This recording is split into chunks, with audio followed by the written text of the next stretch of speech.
And we are live again. Word. Right I, back like we left some. I, I almost said Rooted in Sports Monday, but as everybody knows, we decided to do it on a Tuesday because we wanted everybody to enjoy their 4th of July, right? Their Word, Independence word. Day. All right, how was yours? It was good, man. I didn't plan on putting none on the grill, but I put just a little chicken and some brats and hot dogs on it. We got a little bitty grill, Mm-hmm. so I put a little bit on there, but that was really it, man. We ain't do too much or nothing.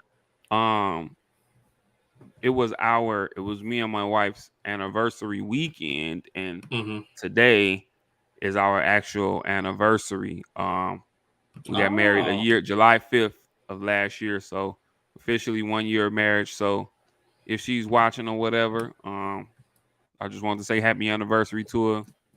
I love her. She is truly my MVP, especially now. You know what I'm saying? I can't say enough good about her. So, babe, if you watching or if you double back and tune in, I love you and happy anniversary. And here's to the first year of many more of marriage for us. oh well, Amber, congratulations, Amber Swanson, aka Silent Partner. aka Silent Partner. Well, that's good. Like I said, happy anniversary to Swan Don here. But I hope everybody enjoyed their 4th of July. Me, I just laid in bed all day and then I went and caught me a cigar and drank me some Johnny Walker Black. Mm, Nothing too crazy, just chill. Cause I believe you can't celebrate July 4th. I celebrated Juneteenth. I'm oh just playing. yeah, oh yeah. I did, look, bro. We didn't leave the house, but to go to Walmart. Like we didn't do nothing. We was literally hmm right here. I got a hmm little mini grill on the patio, and I put that little joint on, and that hmm was it, bro. For real, for real. Yeah, but I'm we mad got now that you mentioned cigars. I'm mad because I got a couple, and I meant to go on and light them up yesterday, and time got it. away from me. What happens, but you got to take advantage. But we got some great topics for you guys today. Been a busy sports week. We're knee deep into NBA free agency, and Hmm. you know, yeah, NBA free agency. We got a lot of crazy stuff happening in the basketball world. We got a few more weeks. I know I'm chomping at the bit. We got a few more weeks until we get into back into NFL training camp, and we get some more news on that. We're actually going to talk a little bit of NFL, but we're going to bring back our overrated, underrated segment. But Should we're be going to do fun. Should it's be going to be fun. fun. Yeah, we're gonna cover the Word. we're gonna cover the we're gonna cover the offensive side of the football today, so it's gonna be a good time. And you'll see what some of our opinions are on some of these individuals. So we'll jump into Hmm. that. But Word. first, obviously we got to jump into our trusty intro. So let's get into it. Yes, sir.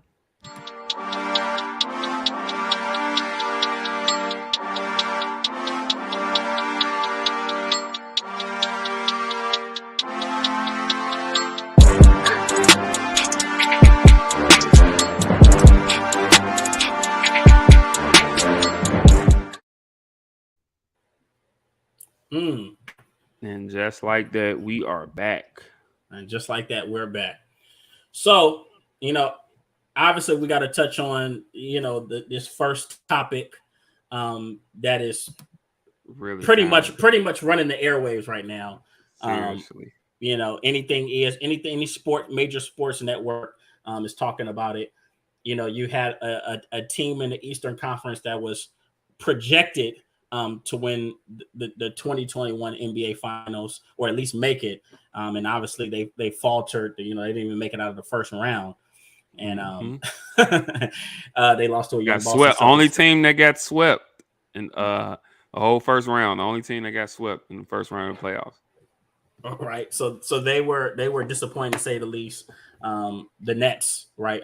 With Kevin Durant and Kyrie, who leading up to that first round matchup against Boston, people were talking, is this the most skilled duo of all time? Yeah. Right? People were gassing them up and hyping them up, but now that seems like a fucking distant memory Yeah. because now both of these guys are. Last week, I think we talked a week and a half ago. We thought everything was good, and Kyrie was going to stay. And Yeah. he had opted He had in, and opted in. Mm-hmm. he was calling Brooklyn home, and he was calling Well, the staff. Look, family. Anytime you hear somebody say family about their job, yeah, there's always some BS, man, right? Kyrie, he'll be here today and gone tonight. You know, Hey, what he he said told that that look? same thing. He He said told that that look. same thing in Boston. You know what I'm saying? Yeah, I want to be here. I want to spend the rest of my career here. And fool was gone 2-3 weeks later. First of all, no, he lied to that little kid in Cleveland. That kid said, "Will you ever leave us?" And he said, "I will. I'm never gonna leave you guys." And he fucking left them. But that's neither here nor there. I want to hear your opinion. Like, obviously Kyrie opted in. We thought he was Mm-hmm. gonna stay, and then out of nowhere, Kevin KD Durant, request KD for a says, trade. "I want to go." Mm-hmm. So first of all, why do you think Kevin Durant requested a trade after Kyrie opted in? Do you think it's a him and Kyrie issue, or do you think he has issues with the organization? As far as he and Kyrie goes, I'm not sure if it's necessarily an issue between the two of them, and it may be. I'm not. It very well may be.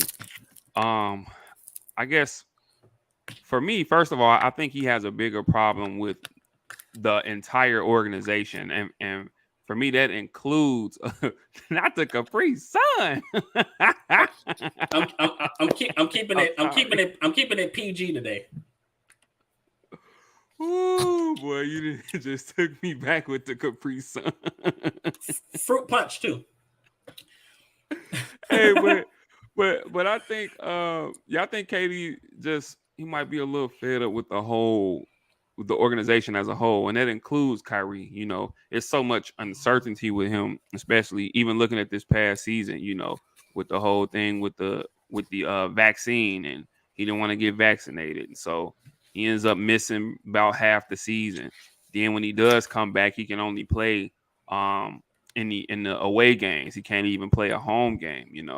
So all things and told, I mean, you got that James Harden, who we thought was going to be there. All of a sudden, James Harden, midway through the season, he says, hey, I want to get up out of here. You know what I'm saying? Which, I mean, it's kind of his MO now. But I guess you could say the same thing about KD now. But Well, go ahead. didn't they say Kyrie kind of ran him off, and they were kind of clashing and butting heads, and I know they said they were playing 1-on-1 in practice, and Mm-hmm. Kyrie was beating him pretty bad and talking trash, and I guess telling him he was washed up, and yeah, so I heard it got ugly between. They say Kyrie ran James Harden off, and James Harden was like, "I can't deal with this situation," so he requested First a of all, trade. you're a brave soul for playing 1-on-1 with Kyrie Irving. Okay, I mean that's his thing. Like, you know what Yeah. I'm saying? But yeah, I think this is what I'll say about the Brooklyn Nets. And I was one of those guys who were pretty big on them. You know what I'm saying? I thought with uh either two of those guys, or especially with the trio, I Mm-hmm. thought eventually things would kind of round in the form, and I thought that they would at least make one solid run at the title. With that being said, as far as their big three goes, they never really had a chance to play together for any extended amount of time. All three on the court. I think the number Yeah. was maybe about 17 games over the last 2 or 3 seasons that all three guys were actually on the court together. Mm-hmm. It here. I seen a stat earlier today in the what I think it's been 3 years now since Kevin Durant and Kyrie Irving. Because remember, Kyrie Irving went to Brooklyn first, and then he got Kevin Durant to come. That's But true. obviously, that first year he Mm-hmm. sat out with the Achilles injury. Right. In the 3 or so years that they've been, Kyrie Irving and Kevin Durant have been with the Brooklyn Nets. They have only played a total of 47 games together. That's Those two asinine. guys in That's in three asinine. years. So I mean, we looking at a team, and okay, you can say they were a disappointment, they underachieved, but we're looking at a team that we never saw the Brooklyn Nets at full strength for Okay, any extended amount of time. and I understand that point, but I think for me is they had the opportunity to actually make that happen this upcoming season, and they really had all the tools. You had a Ben Simmons, possibly getting healthy and playing the 2022 season, and me and Isaiah Kitt were talking about this last week. Mm-hmm. It really could have worked. You know, No, it I agree. I do yeah, agree. I think it could work, but I think another thing for Kevin Durant is that now, okay, James Harden is gone. The other two primary guys on this team that he's really gonna be dependent upon, his B and C options, so to speak, you really can't depend on them. depend on them. Like That's you true. just don't. Ben Simmons, I mean, we don't know when he's gonna come back to the court.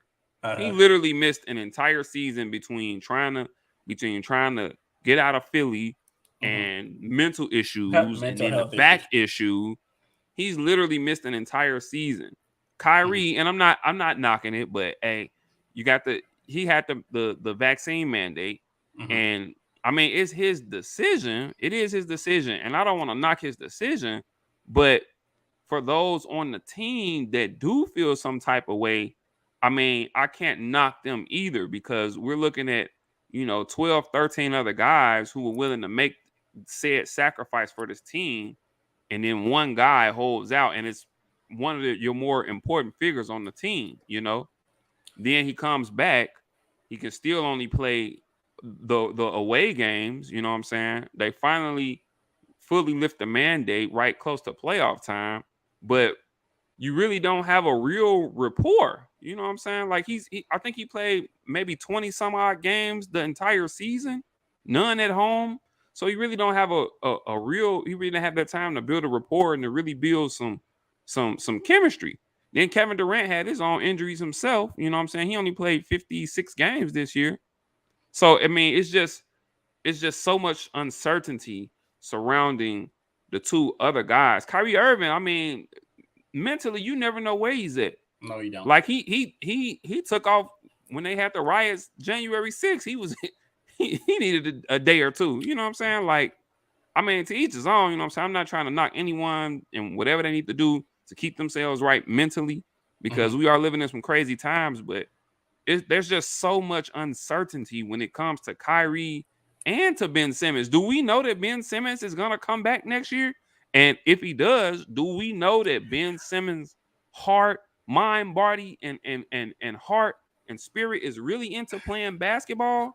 Because Hey, I think look, that's the thing with Kyrie. We're not sure if he loves basketball. He's extremely talented at good, it. talented We're at not it. sure if he loves the game.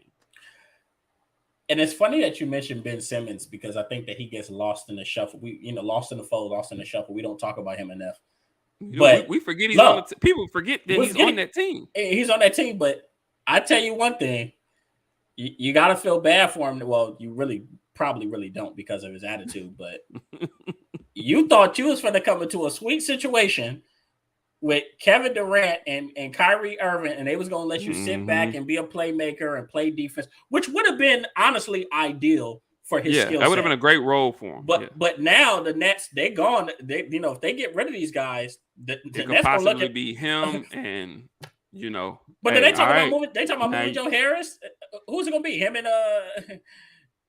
I mean, well, okay, so and not to get too much into the free agency, but they did re-sign Patty Mills. Okay. I mean, Joe Harris is whether they move him or not, he is supposed to come back. They gave up a first rounder for Royce O'Neal from Utah. You're sick. And I mean, he's a good defender. Don't get me wrong. Like he's one of your better defenders in the league, but You a look like you. first rounder? I mean, but that's you, for you Royce O'Neal? but you know what? I'll say this, and me and Isaiah talked about this last week, and I want to know if you agree. Mm, Kevin Durant and Kyrie Irving destroyed the culture that the Nets were building. Because if you kind of looked at it, when they had, when they had like Karis D'Angelo LeVert Russell, and D'Angelo. Yeah, D'Angelo okay. Russell, yeah, Some of like the they were building something.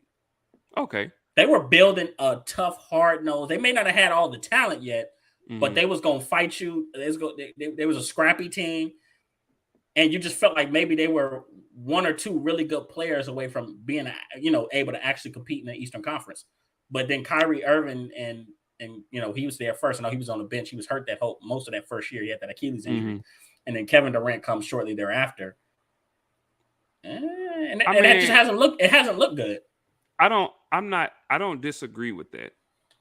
My thing is when you have an opportunity at that time, when you have the opportunity to get a Kyrie Irving, who, although you got some young pieces, is more talented than any player you have on your team, and then that also brings the possibility of who a lot of people will argue is the best player on the planet, and Kevin Durant.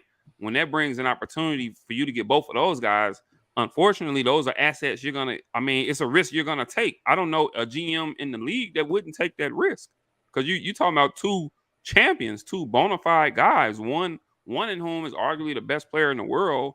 One is arguably one of the best scorers we've ever seen in the history of this league. So I mean, what my thing is, what GM isn't gonna take that chance? What GM isn't going to let some of those young pieces go for some of these more established guys? Unfortunately, it just didn't work out for a myriad of reasons. A lot had to do with injuries. Like I said, Durant missed a lot of time. Then when Durant come back, Kyrie Irving's hurt. Then when Kyrie's back, James Harden is hurt. Then when James Harden's back, Kyrie can't play because he got the vaccine mandate. Like they never got to really truly be together. But for me, and I once again, and I agree, I'm not gonna fight you on the injury, because they have been injured. James Harden was banged up, and we already know Kevin Durant came from Golden State with that Achilles, and Kyrie is always hurt. And James Harden still isn't the same. No, he's not. This James Harden isn't the guy we seen in Houston, or even that his half first of the season last season, not this past right. season, but the season before when they lost to Milwaukee. The first half of that season, he was an MVP candidate.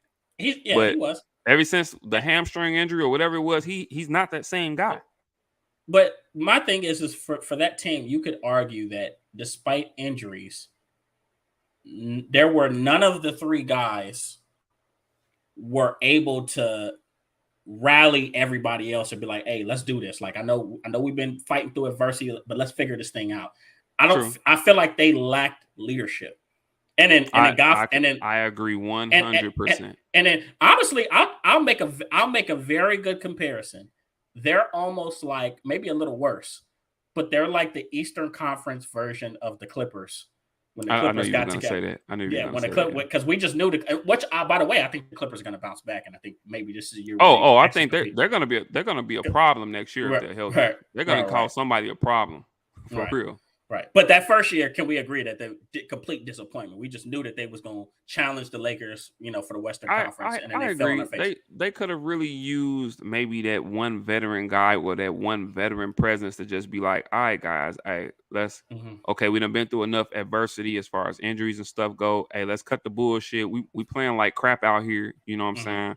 We're letting this team take our heart, because that's what Boston did. Boston went in there and flat out took their will, took their hearts, out hustled them, outplayed them, outmanned them, out toughed them, out. You can finish the last. You know what I'm saying? Like just a total wipeout. They punked them. They really did.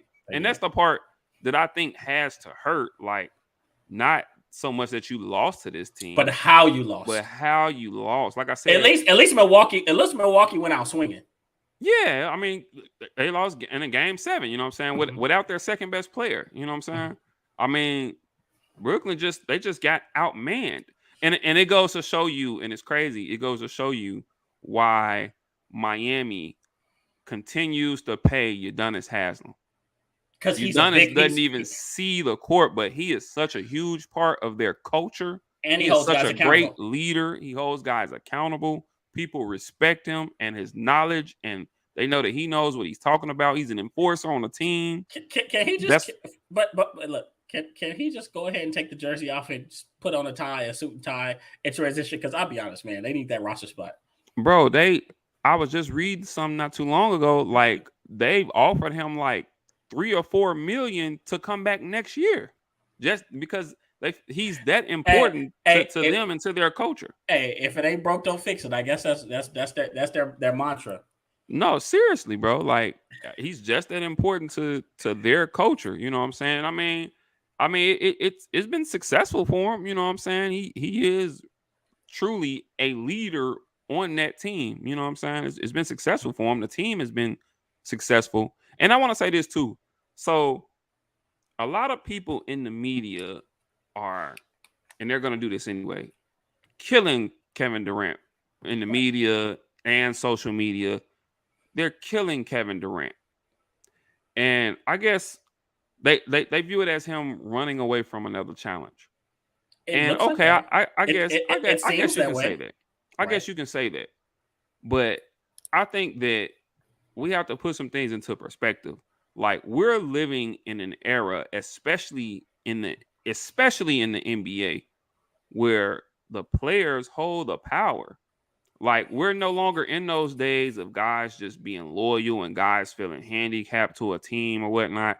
And honestly, I feel like you can thank LeBron for that. Like LeBron, hate it or love it, he's really empowered players to take control of their careers. You know what I'm Yes. saying? And thus kind of control their own narrative on their careers. He's Look, empowered guys to do that, you look, know. he kicked off the 2 3 year contracts. He did with the player options, you know what I'm saying? Yeah. So, I mean, looking at this situation, like I said, Kevin Durant is looking at it and he's like, hey, now I'm here with two guys who one of them may be my best friend, but you just don't know what you're gonna get from them, day in and day out. They're just not dependable. Like I obviously Kyrie is on the trade market. The big name has been him going to the Lakers. It seems like the Lakers really want to make that happen. Me I personally, if I'm a GM, I wouldn't touch Kyrie well, but from all reports unless is they're that the Lakers. The Lakers are the well, only team that I make that exception for, well and from maybe the from Clippers. from all reports, nobody. It's not a booming market for him because people Yeah, feel like the he's Lakers full. seem to be They the feel like only team, look. and the Clippers. They Watch seem this, to be the only two teams that and, really, and then we have to ask: is it the Lakers or is it LeBron James? it's probably LeBron James because I mean, I'm sure if they could find any opportunity to flip Russell Westbrook, they would. And But do so, you? I But do mean, you? But do you think the Nets holding all the cards? Do you think that they're going to allow that straight up trade? Like I don't. I I think for I don't. think I think for If me, I think for me, only if they're, I think only the only way they would consider that is if they're for sure going to trade Kevin Durant because I don't think Kevin Durant wants to play with Russell Westbrook again. So I think the only way they even consider that is if they know for sure they have a deal in place for Kevin Durant, or they decide, hey, we are going to let him go because they're in no hurry to trade him no, because they he hold the has cards. he has Be patient. 4 years. He's about to begin a 4-year contract. So That's I ridiculous. mean, they really have all the leverage. If they wanted to, they could just tell him, hey, you can fuck off. Hey, we got you for 4 years, bro. Suit up. Yeah. All you want to do is ball. That's what you say. Hey, Right. you just want to play ball. We paying you all this money. Go out there and play ball. But as far as the narrative goes on him, the way I look at it is, just like every other player, they can decide, hey, this ain't it for me. This ain't working for me. I want to go elsewhere. Why can't he? Especially Well, like I said, he's with two really volatile stars well, next well, to well, him. it's not about the freedom because I think by now we've accepted that NBA players have freedom; they can go wherever they want to go. It's Mhm. just that him going to Brooklyn was a way for him to kind of change the narrative on his career that he needed an exorbitant amount of help to win a Mhm. championship or to seriously compete for one. Mhm. And for you to go here and the ship gets a little rocky. Obviously Kyrie's going through his stuff, and then James Harden it jumped ship, and he's in Philly now. You would think that this will be the time where he digs his feet into dirt. He says, "You know what? We gonna figure this out. Like I'm gonna be here. Y'all do everything in y'all power to give me what I need, and let's go win one." And And I think that's where the frustration comes because we felt like that's what he should or could have done in this moment. Unless maybe behind the scenes that organization or that front office just that bad that he's ready to go. no, you know what? And that's a great take. You make a great point. I don't necessarily disagree with anything that you're saying. I Mhm. think we would love to see that. But I guess for me, I'm not necessarily upset at him either for wanting to get out of a situation with so much uncertainty. Like I said, though, and like you said, we don't know what's going on as far as the Nets front office and just how great they are. And I don't think Steve Nash is just the best coach in the world. You know what I'm saying? Frank, if I'm Not being quite. quite frank, I mean, that wasn't the guy that I would have chose to be coaching these two guys. You know what I'm saying? Who would you have To be chosen? hand. Oh man. I mean, you know me. I feel like he's been blackballed. I really want to see Mark Jackson get another job. I don't think he'll ever get another job ever. I don't He might know have. either. He might have to go to college level. He very well may, but I want to see him get another job. Mhm. A strong-willed guy. I mean, maybe even a David Fizdale, or you know what? I wouldn't have been mad. And I think he was an assistant there for a little while. I wouldn't have been mad if Jason Kidd got the job. Right.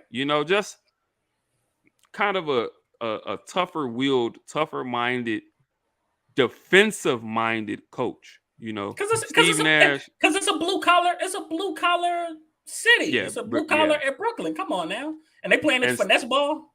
yeah, and Steve Nash, and nothing against him. I mean, he's a great guy. You know what I'm saying? Mhm. I don't think Steve Nash has a mean streak to him at all.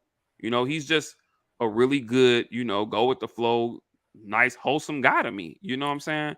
And on top of that, his best years were under Mike D'Antoni. He's a And, D'Antoni and and disciple. Mike D'Antoni was on his staff for a little while. He's a D'Antoni Mhm. disciple. And Mhm. one thing we know about D'Antoni is that there's Running, no running gun. defense. Yeah, there's no defense being preached there. And Uh-huh. and he's a D'Antoni disciple, and he had all these weapons. He probably look at it and he had all these weapons. It's like, oh man, this is a phenomenal job. I get to coach these two great superstars. Oh, wait, we got another one in there. Oh yeah. Man, I could, What? let me Which? draw some What? things and we can make this work, but Which nobody's is sad. defending. Which is sad because if he felt that way, they definitely didn't oblige. Yeah, I mean, yeah, Mark Jackson, Jason Kidd, David Fizdale, just one of these defensive guys, or one of these guys that had already had some coaching experience. And that's another thing, like Steve Nash came right into that, and all of a sudden the pressure is on because Yeah. he has to be Steve Kerr now. You know what I'm saying? He got to, right out the gate, he got to go win one. Which is kind of unfair because Steve Kerr, I mean, not only has he played under some pretty damn good head, obviously played under Phil Jackson, but he spent time in the front office. Like Yeah, he has. he's really been all I think he understands all sides of the NBA, from the operations to playing to Mhm. coaching. I don't think there's many people that understand the game the way he does. He just flat out knows how to have a successful organization. Organization. You know what I'm Yeah. saying? From his playing days with the Bulls, and coached by Phil Jackson, and then toward the end of his career with San Antonio, coached by Greg Popovich, playing with Mhm. two all-time greats and Michael Jordan and Tim Duncan, then going on and being successful as a GM, and Mhm. then even broadcasting. Like, people forget he was broadcasting for a while. Mhm. He just knows. The whole He's just game. a great organizational guy. You know what I'm saying? All He's right. just good for your culture and for your organization as a whole, man. And I mean, for Steve Nash, I mean, he's just getting his feet wet. You know what I'm saying? Mhm. He was in Golden State helping Steph Curry and them shoot around or something. And then all of a sudden, hey, You're your a head head coach, coaching huh? job. Hey, you got Kyrie, KD. Hey, James Harden on the way. Get it done. Uh-huh. So And, so and, let me and it'll be interesting too if both of them leave. Now here goes Steve Nash just there with Ben Simmons. What do you which do? sometimes I think, and this before I ask this next question, sometimes I think coaches need to lose. Sometimes stars need to go. People need to move for a coach to get the opportunity to really show what he can do. And Yeah. it's a guy who I felt was so overrated. And that was Eric Spoelstra early in his career. Mm-hmm. But Jesus Christ, after LeBron left and Mm-hmm. and Wade was on his last legs and he left, you really got to see how phenomenal of a coach that Eric Spoelstra was. And I'm not saying that Steve Nash is Eric Spoelstra, but I'm just Mm-hmm. saying that he might need for those personalities to leave to where he can settle in and implement and maybe start to create his own culture on that Yeah. team. No, So I agree, man. I wasn't too. I kind of thought he was a product of his players too, but I say definitely over the last at least 7 or 8 years now, I'm a it's Spo been fan. really apparent. Like, no, Eric Spoelstra can coach. Yeah. Like, he's doing something right there, and it helps to have Pat Riley up in the Of in the course. box as well. But I mean, I think to see the type of culture that they've been able to adhere to and keep down there in Miami, I think that it's a testament to Eric Spoelstra, and Mhm. he's went on and made deep playoff runs and made another finals appearance without, Wade and Bosh and all those guys and Mhm. LeBron and all those guys. Now, here's what I want to say before we move on though. So it seems like the top teams as far as having a chance to get KD That's what I has was been going to thrown ask. out. Anyways, yeah, I want to know, like, where's Kevin Durant going? So it's been obviously Phoenix has been thrown out. I see today Philly might be in the mix, Toronto might be in the mix. And Miami. I think initially he said he want to go to maybe Phoenix or Miami, and then in the but past couple of days I've heard Toronto and Philly also get into the mix.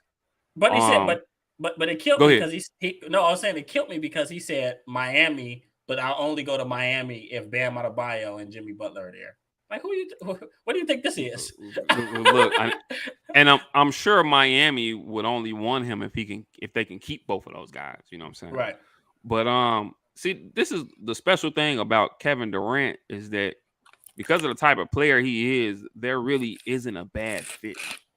Like he's like one of the only players in the league that can literally go to any team and it's just not a bad fit because Because he's he's so so skilled. efficient, he's so skilled, he's so efficient, and he just doesn't need the ball in his hands all the time to score. You know what I'm Right. saying? You can run him off screens, you can dump it to him on the block, he'll get out and run the break, you just don't have to give him the ball and he can do that too, obviously. Mm-hmm. But you don't have to just give him the ball and isolate one side of the floor for him to score and be effective.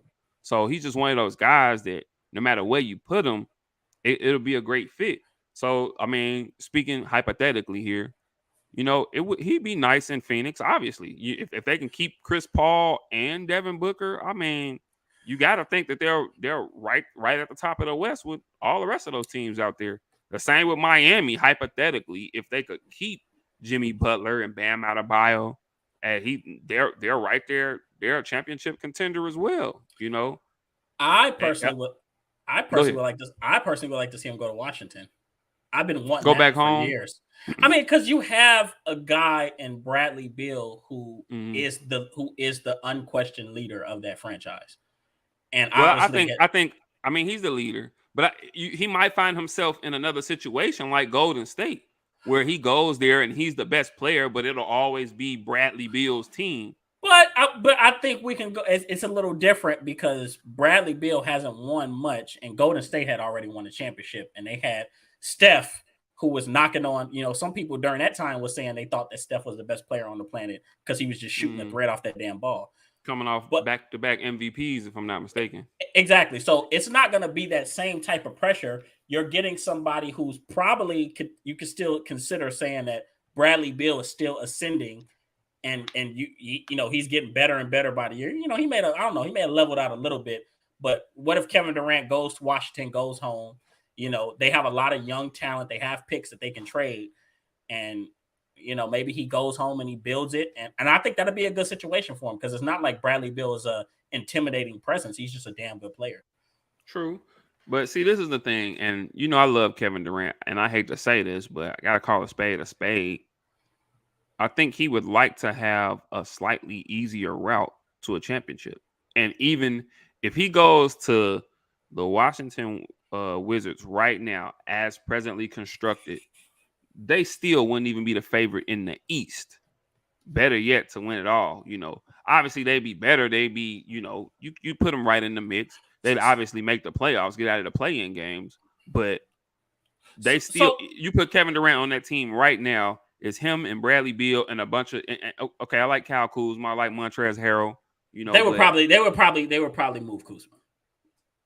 okay. Well, then what are you left with? Now you're depending on some of your real young guys like Corey Kispert, who they took last year, or Rui Hachimura. Now Who's you still developing. Bertans, or now you really depending on some other guys, or you still gonna have to find some pieces to put around them. I think he So, wants to go to a more ready-made situation where when he's inserted, they're a favorite to win it all. so this is my question: what contending team, realistically, can you see him actually going to? Because the Nets aren't budging on this thing. They're not. They're willing to move him, but they're not going to move him for nothing. Like Oh they're not. yeah, Like you're they gonna may. see them get a rent if, and I'll get to that a little later. But if uh Utah can get what they got for Rudy Gobert, you better believe somebody gonna move a franchise for Kevin Durant. And if I was Brooklyn, I wouldn't budge until somebody does. So that's what it's kind of like. I hate to go back to football, but it's kind of like a year and a half ago we were talking about Aaron Rodgers getting traded, Mm-hmm. but damn well whoever he gets traded to, they're gonna have to give up so much to get him that they're gonna be depleted. So Word. I feel like he might have to go to a situation where he may have to build for a year or two, and maybe draw some people in free agency, become more of a destination. But I just don't see him going to because the Nets said, okay, Phoenix, okay, well, if Phoenix, if you want Kevin Durant, give us Devin Booker, Yeah. and the Phoenix is like, we're not trying to do all that, right? And they'll So probably say the same thing to Miami. Okay, we won't Bam, Tyler Hero, a gang of first rounders. You know what I'm saying? Any team, you go to Phoenix, okay, well, I mean not Phoenix, Philly, okay, well, I need this. Toronto, I don't even know if Toronto has enough assets. They're going to be throwing in first rounders for the next 5-6 years. So, I mean, I think he would rather go to a team where the day he gets there, they're a championship contender. good And luck. Phoenix, if things can be mapped out right. Also, Miami, if things can be mapped out right, if they can keep certain pieces, those would be the two destinations. Well, Other than maybe that, I don't think I'll say this. I don't think he'll be moved anytime soon. no. If he does get moved, I don't think it'll be anytime soon. I actually think, crazy enough, I think that next year he'll start the season suited up for the Brooklyn Nets. Now, Oh, what happens as the season goes on and into the trade deadline, once you start seeing how teams are faring and where teams are going, okay, then we'll see what happens there. But I actually believe that he'll start the season with the Brooklyn Nets still. and that's a very real possibility. And you mentioned Miami. And That the may same for be Kyrie. right. Okay, I can see that. Well, look, he's gonna start out with the Nets. I don't know if he's gonna be Yeah, suited he's up. already opted in. So I mean, and they're Look, gonna give it another try. hey, And who look, knows? look, And who knows though? They might buy get into in. next season, and okay, things get to going well, and it's like, okay, well, hey, we actually healthy for once. You know what I'm saying? Let's see where this thing goes. You know what I'm saying? Now, maybe, I mean, the talent is there. Mhm. Like, if guys can stay healthy and buy in, they're a contender. Their roster, that is a contending roster. I think they need to get another true big, I don't know who that is out there on the market right now, but I think they could really use another true big because they're going to be dependent a lot on Nick Claxton Right. and old LaMarcus Aldridge and old Blake Griffin. So I think they need to get a younger true big, but I mean they'll still have their defensive issues, but I mean, okay, and then even with if Ben Simmons is healthy, he helps you defensively. They just picked up He Royce does. O'Neal. He'll Yeah. definitely help you So defensively. you'll be a little bit better. Like, okay, I mean, I get it. And They, once again, like I said, it can work. But it's just they kept maybe Patty Mills. Maybe you bring back Joe Harris. You bring back Seth Curry.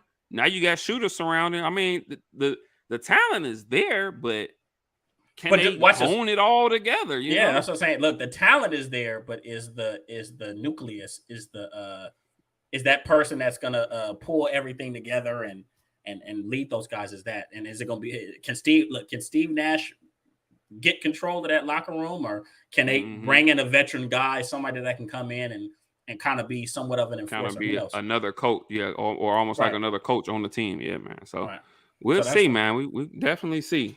It's gonna be interesting though, but I don't think either one of those guys get moved before Anytime soon. the regular season. Yeah, I don't think it happens. We're gonna be talking about this all summer. So okay, so obviously that's the KD and Kyrie drama.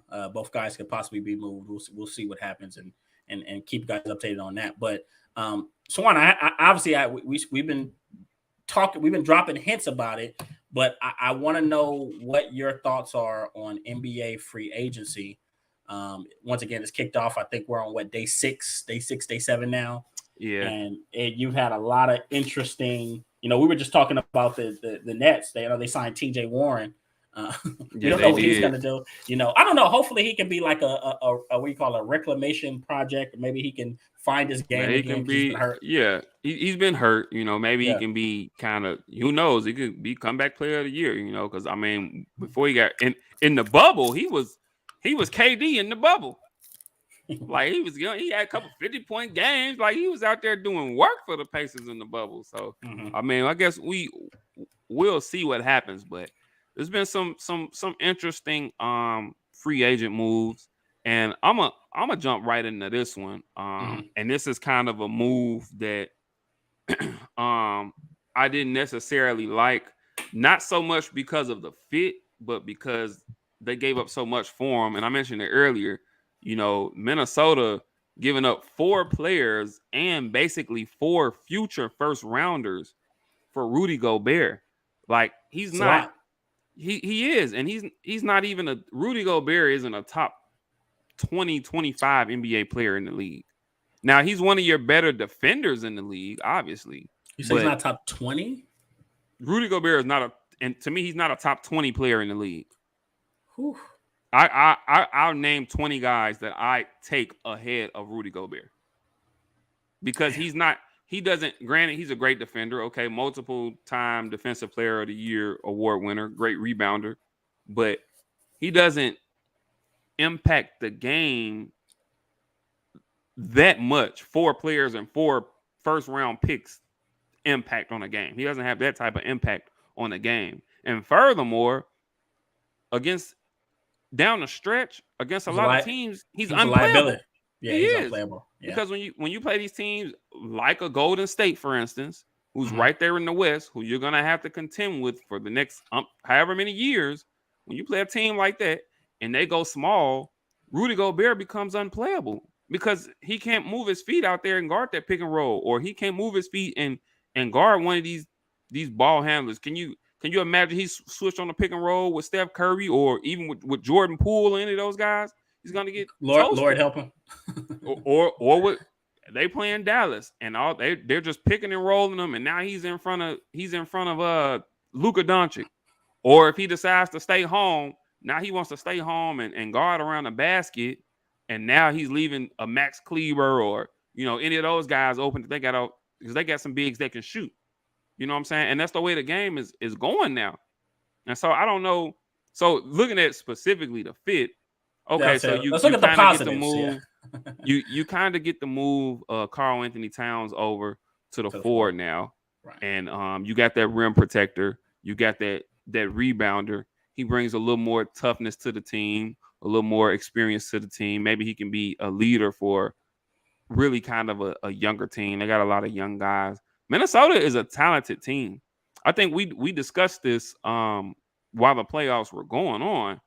Mhm. Minnesota should have beat Memphis in the playoffs this past season. Yeah, they should have. They gave away multiple games. One game they had about a 25-point lead or so. They gave away multiple games in the playoffs. They should have won that series 4-1, 4-2. But instead they end up losing a series because they gave up 2 huge leads in 2 of the games. Mhm. And not to mention, Ja Morant wasn't having his best series against those guys. So now and then you look at one of the guys that gave up. Say what you want about him. Pat Bev is he's a vital piece to a team. He's a I guess you trade one defensive identity Defensive for for another, another. Yeah. but I don't know.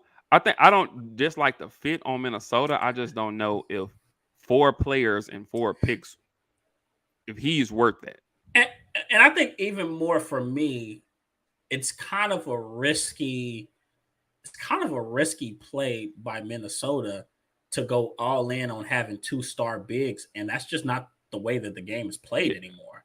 that's a good point. That's a good point. And Now they happen. One of them happens to be. I think Towns is a stud. no, You he know, is. one of Even them though I think happens to be. even though I think he shrinks in big moments. He does. Yeah. He does have to work that out. But I do Yeah. think Karl Anthony Towns is a stud. But no, you do make a great point in having really two bigs. You know what I'm saying? That's a Mhm. good point. So I'm okay, go Go ahead, go ahead. ahead. I Well, was no, gonna I was. say, go ahead, bro. We over here. Okay, so look, how about this? I want to know, especially since we're talking about the West. I want to talk about some of these extensions. Um, Okay. First one that I don't want to say it perplexed me, but I mean, I guess I just didn't expect it to happen this soon. Um, Mm, but the Pelicans with gave Zion. Zion a 200 was a $231 million extension. Um, Yeah. and he just had a tumultuous. He missed the whole season. He was overweight. Obviously, he's back in shape now, based off the pictures that we've seen, and he looked Hmm. like maybe he's a little, hopefully a little lighter than what he was before. But Right. what do you think prompted the Pelicans to say, "Let's get this done"? Do you think it was behind the scenes conversations? Because I mean, for him to miss an entire year, Yeah. because of health and weight issues, I mean, that's kind of alarming. Well, for one, I hope that they had a conversation with him, and I hope that he was able to do or say enough to kind of let them know or help them to believe that, hey, he's bought all in, and he's going to change his mindset as far as his diet and his conditioning and all that, and really keep himself in shape and be disciplined about keeping himself in shape and working out and whatnot. I hope they had a conversation with him about that. Secondly, I think that just like we all have, I think that they seen, in the previous year when he was healthy, this was a 27, almost 28 point per game scorer. You know what I'm saying? He's still a freak athlete. He's still a load around the block. He shoots 60 some odd percent from the field, and he's young. So if he can stay healthy, you would have to believe that he's only going to improve. I like to see him make some improvements on the defensive end myself, just because he Mm, has so many physical tools. I think he right. can be really, really empowering on the defensive end. But I mean, he's only going to improve. He's still really young. He's He's what, only going to 22, improve. I believe so. 22, Yeah, he's 21, only going 22. to improve. And then, thirdly, New Orleans. Not only did they, win their play-in games, get to the playoffs, but they gave the number one seed a true run for their money. Like, Phoenix real life needed true heroics from Chris Paul to To beat be this New Orleans team. so you think they said, okay, we're right there. Yeah, if nothing else, they have to believe that they're trending in the right direction. And so, Okay. why not go ahead and hey, let's take a chance and bring this piece back. And then also, as I've said a million and one times, Willie Green might be the next great head coach in the NBA. You You have. know, he's a young head coach, former NBA player himself. I think he's the perfect coach for that team because he's still kind of young enough where he can kind of relate to them, but then he's still kind of old enough and has the experience as a former NBA player to still garner their respect and to still know what he's talking about. So all those things together, I mean, I do agree. It is a chance that they're taking. It is a chance that they're taking because I mean, he's one bad injury away. There is a chance that they're taking, but I think it was worth the chance. Okay. And I mean, I guess it's a vote of confidence, It and is. they're It and they're is. like we're putting. I mean, and I guess it shows a lot of it shows how much they're essentially putting all the chips on the table, and they're They saying are. we're depending on you. You have the supporting cast. You have a guy that's really like a 1B and BI. I Can I you think I think coming. I think going into next year, BI's number one? they have to treat it as this is Brandon Ingram's team. And if Zion Williamson comes in and he does the work and he ascends to really take over and be that guy, then That's a okay, good you got a problem. 1A. Yeah, that's a good problem. You got a true 1A and a 1B. But going into next season, they have to go into it as if, hey, this is Brandon Ingram's team, and we're going to go as far as Brandon Ingram takes us. Because he's another kid that's still relatively young. and we see constant improvement out of He's him got he every year. and you know what's so funny? Even me seeing him play, him here in LA, Hmm. they gave up on him, and They did. right as they let him go, he became the player that they envisioned him becoming. And I seen it in him. Mm, I think the tools were there, but I right. think you can't underestimate playing with LeBron James. You know, especially you playing with a guy, and at that time like, hey, he don't really want me here. He trying to get me up out of here. He got this said person in Anthony Davis that he wants. You know what I'm saying? He not really confident in me or in us as a team. So I mean, I think it's really something to be kind of said about that. But he goes to another situation where he can still continue to grow and be that guy, and it's working out for him. I like that New Orleans team. I definitely see them now. Granted, the West is going to be loaded next year. It is. But I can definitely see them getting back into the playoffs, especially if Zion Williamson can come back healthy and equate himself back into that mix. Don't forget they did pick up CJ McCollum, so now they have second or third scorer. That's You know what I'm saying? true. They found some defensive guys in Jones and Alvarado to kind of help the situation. They still got Steven Adams. I mean, Hmm. this is a solid. Who's like their oldest player? Yeah. Yeah, I mean, this is a really solid team. They got a really solid core. So I mean, it was a risk. Would I have paid them yet? Probably not. But I do understand why they did. Okay, so watch this. Speaking of belief, Hmm. right? Speaking of confidence, I wish I had somebody in my life believe in me the way that the Knicks believe in Jalen Brunson. Man, look that, and now, supposedly they're supposed to be like they might be investigating or maybe possibly finding the Knicks because Because his I father. guess they didn't. Yeah, and I guess they didn't broker. They brokered that deal before it was time to even be be. Oh You know what yeah. I'm saying? So, They but basically they started before the tampering period. yes. Okay. And then Dallas, I guess Dallas never really got a chance to even make an Counter. offer. You know what I'm saying? Um, I mean, I don't even, and the crazy enough, I don't even have so much problem with the money they gave him as I do with the fit on the team. Hmm. Because I feel like, to me, I feel like for Jalen Brunson to be most successful, I feel like he's a guy that kind of needs to have the ball in his hands. And I feel like if they do that, then they're gonna be taking touches or taking the ball out of RJ With Barrett's hands Barrett's because I hand. think he's a guy who works best with the ball in his hands. Right. Although he is making improvements, his shooting has kind of improved, between his first and second year. Hmm. But I mean, he's a guy that kind of needs the ball in his hands. And then I don't see Jalen Brunson as a prototypical point guard. Like I don't see him as a He's real more of like true. a two, like a combo guard. What are you gonna look Yeah. That's why I see him as like a really small combo guard. like? But now going to the Knicks with that for that type of money, they're expecting him to be, a 20 something point per game scorer. Now he's going somewhere where there's expectations for him now. And okay, we seen him have some pretty solid, what I'm saying, playoff performances, but okay, they done paid you 100 and some mil now.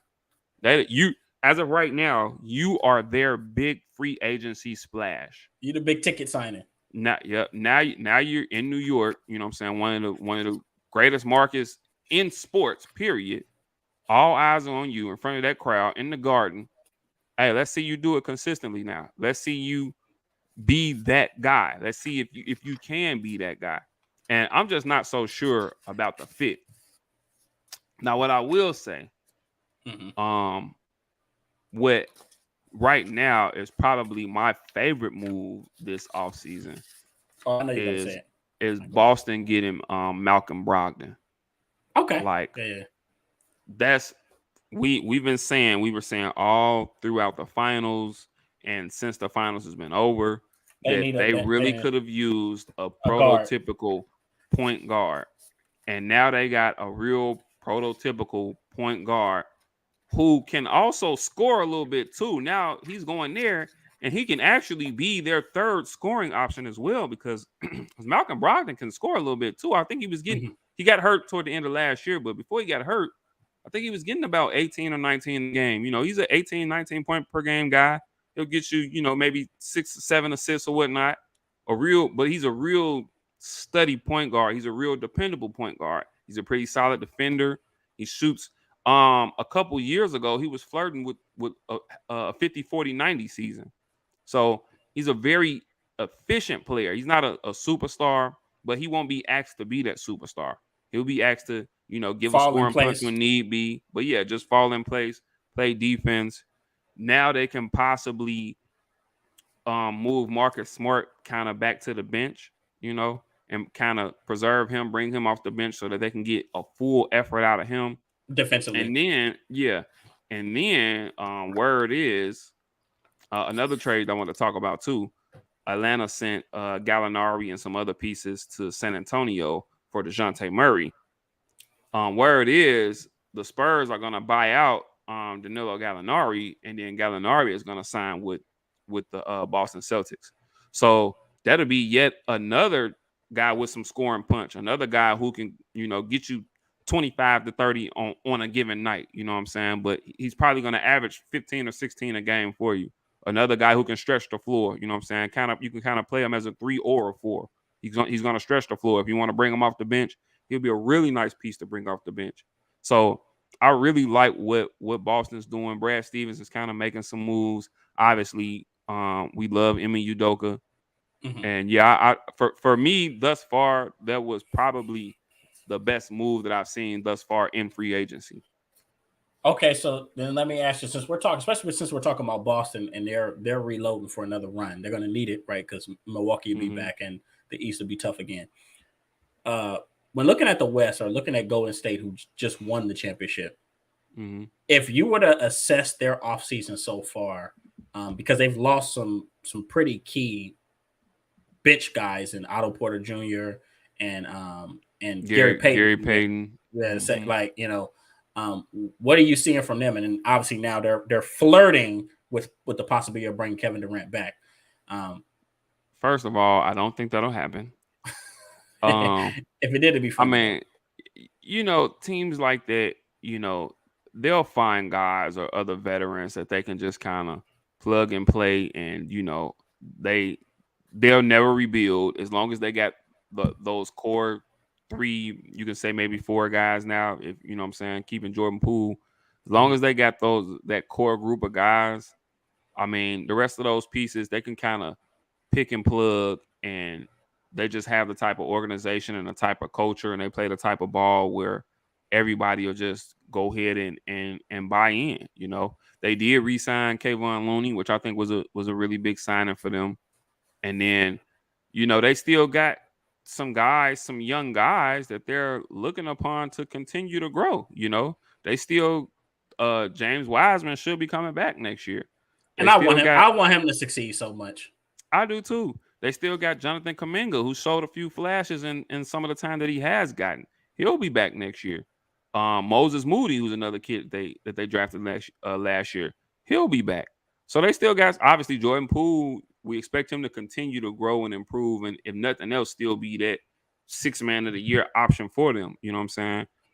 I mean, they'll be all right. They're gonna be a favorite to come out the West next year. My Again. thing, yeah, my thing for them is that I think the West is gonna be even tougher next year because, like I said earlier, if the Clippers are healthy, they're gonna be a problem. Um, Dallas, they went out and got Christian Wood. I mean, And they signed JaVale and McGee, they which I and they liked. got a rim. I did like that move too. They did Yeah. go get a rim protector in JaVale McGee, who they don't have to play a ton of minutes, but he'll come in his 15 or 20 minutes and he'll get 2 or 3 blocks and 7 or 8 rebounds and just make winning plays that'll help your team along in the game. But yeah, Mhm. I think Dallas is going to be there as long as they got Luka. Um, Memphis is going to get another year older, another year wiser. Hopefully, John Morant can stay healthy in their next playoff run, and hey, who knows what can happen. So I mean, the West is, I mean, Phoenix, whether they get Durant or not, they're going to be right there. Denver. So I mean, if you know how I feel about Denver, I mean, if they Get decide to healthy. go ahead and buy in with these guys and Jamal Murray and Michael Porter Jr. come back healthy. I know they did, if I'm not mistaken, they did lose Will Barton or whatever, but Yeah, if they they did. can get those guys healthy, you got to think they're going to be competitive. We just talked about New Orleans. You know what I'm saying? I think New Orleans is going to continue to improve. They're I ascending. mean, yeah. So I mean, the West is going to be loaded, and I think that may be more of the bigger issue for Golden State. Just the fact that the rest People of are going to the catch Western up to them. Conference, yeah, they're going to get better, and people are going to catch up to them. The Clippers are going to be a problem for them. They are. They are. If the Clippers are healthy, they're going to be a problem for them. Seriously. Although, And in the although I, East, I was although I going to say have, in the East is going to be competitive too. I mean, obviously Boston's going to be right there. I but think I Philly's feel going to like be right there. but I feel like the East is more top heavy, whereas the West, you could argue that there are probably 6 or 7 teams that like you don't know what can happen. I, oh well, even in the East, okay, I could see Boston coming out the East. I Okay, could see Philly coming out the East. I could see Miami coming out the East. Milwaukee. I obviously I can see Milwaukee coming out the East. Who else? And dependent upon what happens, Brooklyn still has a roster that could come out the East. I mean, yeah. So I I mean, don't know. I mean, if I'm a I betting guess, man, I'm not betting it, yeah, but yeah. I guess maybe I I'm don't see. I guess maybe the only teams I feel like are gonna compete coming out are gonna really compete for that Eastern Conference crown is Miami, Milwaukee, and Boston. I think they're the three. I think they're the three teams to beat in the East right now, and I think it could go either way on any given day. And if oh, Miami and if I'm not mistaken, Donovan Mitchell is trying to go to Miami as well, and I think, and it's been a lot of talk about which I would Kevin love that. Durant and Kyrie. Don't let's not forget that, don't be surprised if Donovan Mitchell tries to get his way out of Utah, and he could be a piece that in the right situation, like a Miami possibly, who has some pieces that they can give in return for him in the right situation. That could be a really solid piece to help a team get over the hump. I really think Philly can be right there in that conversation as well. Having, well, first of all, hopefully James Harden can kind of put a little more care into His his body, conditioning and his yeah, body and just really coming into shape and being all in on next season, because I think they got the pieces. Obviously, Embiid is probably, arguably a top 5 player in this league. People will argue he's the best big in the league. Tyrese Maxey is definitely coming along. They just made the move to bring Shake Milton back, who I think is a really solid piece for them. So I mean, this Philly team, they can be there. You know what I'm saying? And they don't need James Harden to be Houston James Harden. If he they can just need just him to be be a a playmaker. 20 and 10 guy, and kind of lower down on the turnovers, they'll ride Embiid. Maxey will be that third scorer for him. Doc Rivers will have those guys playing a little defense. And I mean, who knows? They could make a run. And then the last move I want to talk about before we move on, like I said earlier, um, Atlanta sent a few pieces to San Antonio for DeJounte Murray, a guy who made his first All-Star team last year. Mhm. DeJounte Murray is probably one of the best kept secrets in the NBA. Last year he flirted with averaging a triple double. For a Spurs team that was just terrible. Yeah, And really wasn't nobody there. So I think I like this move because he is a little bit of a bigger point guard. I believe he's about 6'5". Don't quote me on that, but he's a little bit of a bigger right. He's a point bigger guard, and guard. he, Yeah, and he can be a facilitator and a playmaker. And so I like the idea of pairing him with with Trey Trey. Young, and that way you can kind of take Trey Young off the ball just a little bit. It'll kind of help Trey Young kind of cut down on his turnovers and thus be a little bit more of an efficient player. And then defensively, he allows you that opportunity to kind of hide Trey Young as well. So I really like him, and they still got some young pieces. I still think Atlanta is still making moves. They traded one of their shooters, Kevin Horter, to Sacramento, I believe, and I think that's a pretty big loss for them. And then they already sent Gallinari, so they might want to continue round some more shooters in there. I know they like DeAndre Hunter. I know they traded Cam Reddish, but I know they still got DeAndre Hunter. Clint Capella's still there. Uh, John Collins is still there, who I love, another slept on guy. So I mean, they got some pieces. I think they're gonna still make a few other moves to kind of help round out that roster. But I do like that move and them getting DeJounte Murray. Okay, we'll see how that works out. I get scared every time I see them. A team try to prioritize putting, you know, uh, just putting two scoring guards together. But once again, you said Jonte Murray can do a lot more than just score. He's a playmaker. He can play some defense as well. Because it Yeah. gives me Damian Lillard, CJ McCollum vibes. Where they just Oh knew yeah, that they was going. I Yeah, can get that. you get But that. he's a DeJounte Murray, if I'm not mistaken, he was getting like 19, 8 and 8 or 28 and 8 or something like that last year. He had a few Hmm. triple doubles. Like I said, he's a unlike, Dame and McCollum, DeJounte Murray is a little bit of a bigger guard or he's especially a longer guy. He has a really long wingspan. So So we give he you more gives on the them some defensive some end. flexibility, yeah, on the defensive end, and you can possibly hide Trey Young a little bit more. And then, like I said, offensively, obviously you still want Trey Young with the ball in his hands down the stretch, but he gives you that opportunity to kind of, let Trey Young be an aggressive scorer. You know what I'm saying? Hmm. Instead of having to worry about playmaking and scoring jobs. You know what I'm saying? So I like the move. You know what I'm saying? They can kind of both tag team the point guard, role or whatever. I like the move. So two more quick signings that I want to talk about, and then we can move Okay. on to some NFL stuff. Okay. Um, Darius Garland gets an extension. All right, gets a Well max. deserved. Well Well deserved. deserved. Does that all but seal the deal? Colin Sexton's gone. Because I you don't know because if it seals the because deal, but I know that they're gonna he the because right move in a heartbeat. because a year ago, you, nobody thought this would happen. Oh no, nobody. Darius Garland could have been most improved player this year. Like I I didn't think he should see. have been. I think he should Yeah, have I been. didn't see. And he's another guy made the All Star team for the first time. I didn't see this, and as you've seen, as he ascended, so The did team. that Cleveland Cavalier team. Now, ultimately, they ended up, faltering a little bit down the stretch due to some injuries or whatnot. They lost in the play-in, I believe, to the Brooklyn Nets. Hmm. But I mean, yeah, they're a team who's heading in the right direction. They got a lot of young talent. I think moving forward, they'll, between Darius Garland, they'll be building around Garland and then obviously Evan Mobley. Now you got Colin Sexton, who honestly, I feel like Colin Sexton is a one-trick pony. He's just gonna score, Right. but he's not going to really give you anything else. He's not going to do anything to He's not a really playmaker. He's help not a your team defender. improve. He's not a playmaker. He's not a defender, and he's small. Right. And now he's coming off of, I think, a torn ACL. Hmm. So I mean, I think he's a movable asset. For the right piece, or maybe even for another veteran piece or whatnot. I'd move him. And, They did remember, so.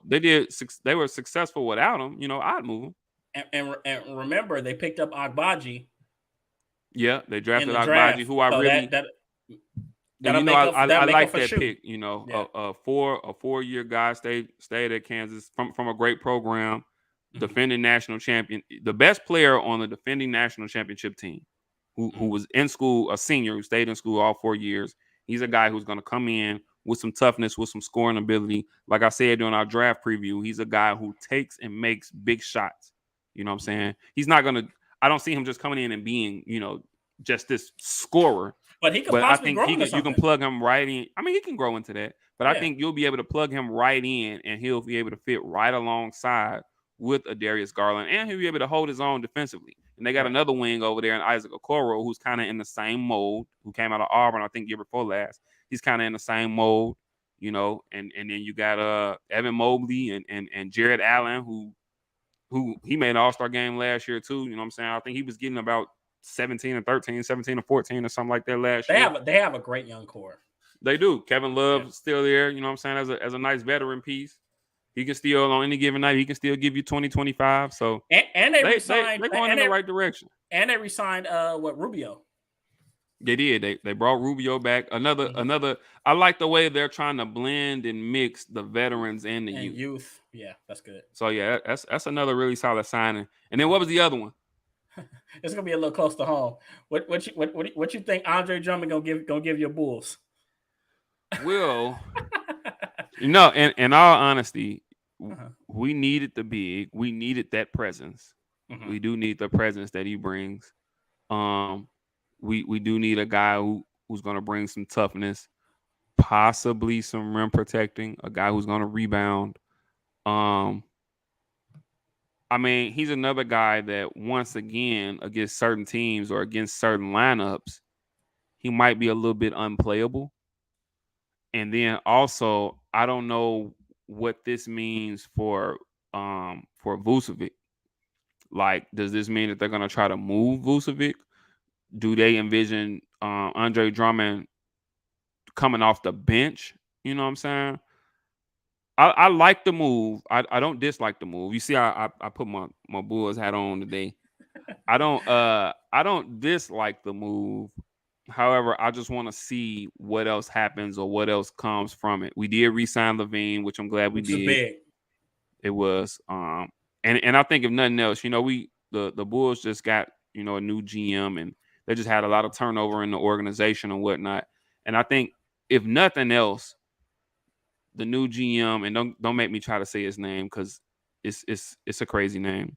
But if nothing else, I think he's trying to show the Bulls fans and show the organization that the days of us just standing pat and trying to catch fire in the draft or whatever, those days are over. Like, we're gonna be aggressive in free agency. We're gonna try to go out and get some guys that can help us. We're going to pay our guys who have proven that they earn money, like a Zach LaVine, who earned that money, and I'm so happy for him. Mhm. And I mean, I think either way, I still think we're a playoff team next year. Um, I hope DeRozan comes back and have just as great a season. I hope Levine comes back off of the knee surgery, and I hope he has a phenomenal season. And I hope they figure out exactly what they're gonna do with Vucevic because he never quite fit in. Once DeRozan got there, he from the moment he's got to the Bulls, he's never quite fit in with our system. So I hope they figure out what they're gonna do there. So your thumbs up on the pickup. It may not wow you, but you think that he'll Yeah, fit in. You think he'll fit in nicely.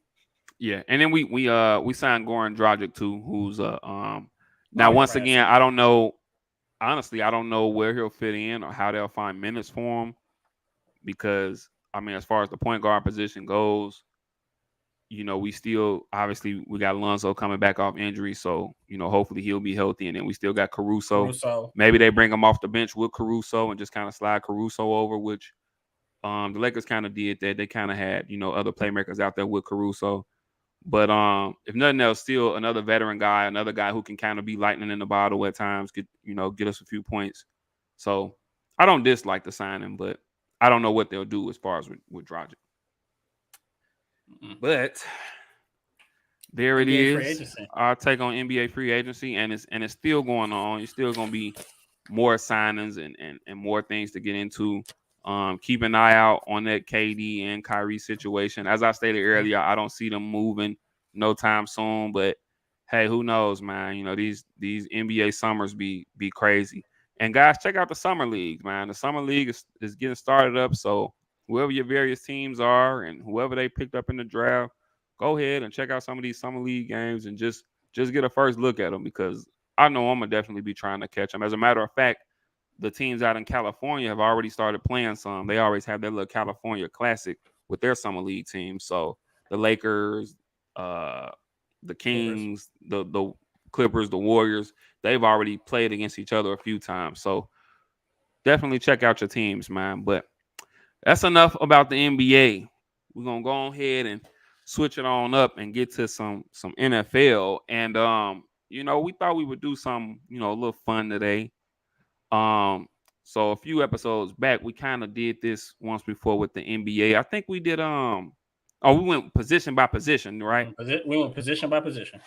And so that's what we're gonna go ahead and do here tonight with the NFL, but we're gonna do it on the offensive side of the football.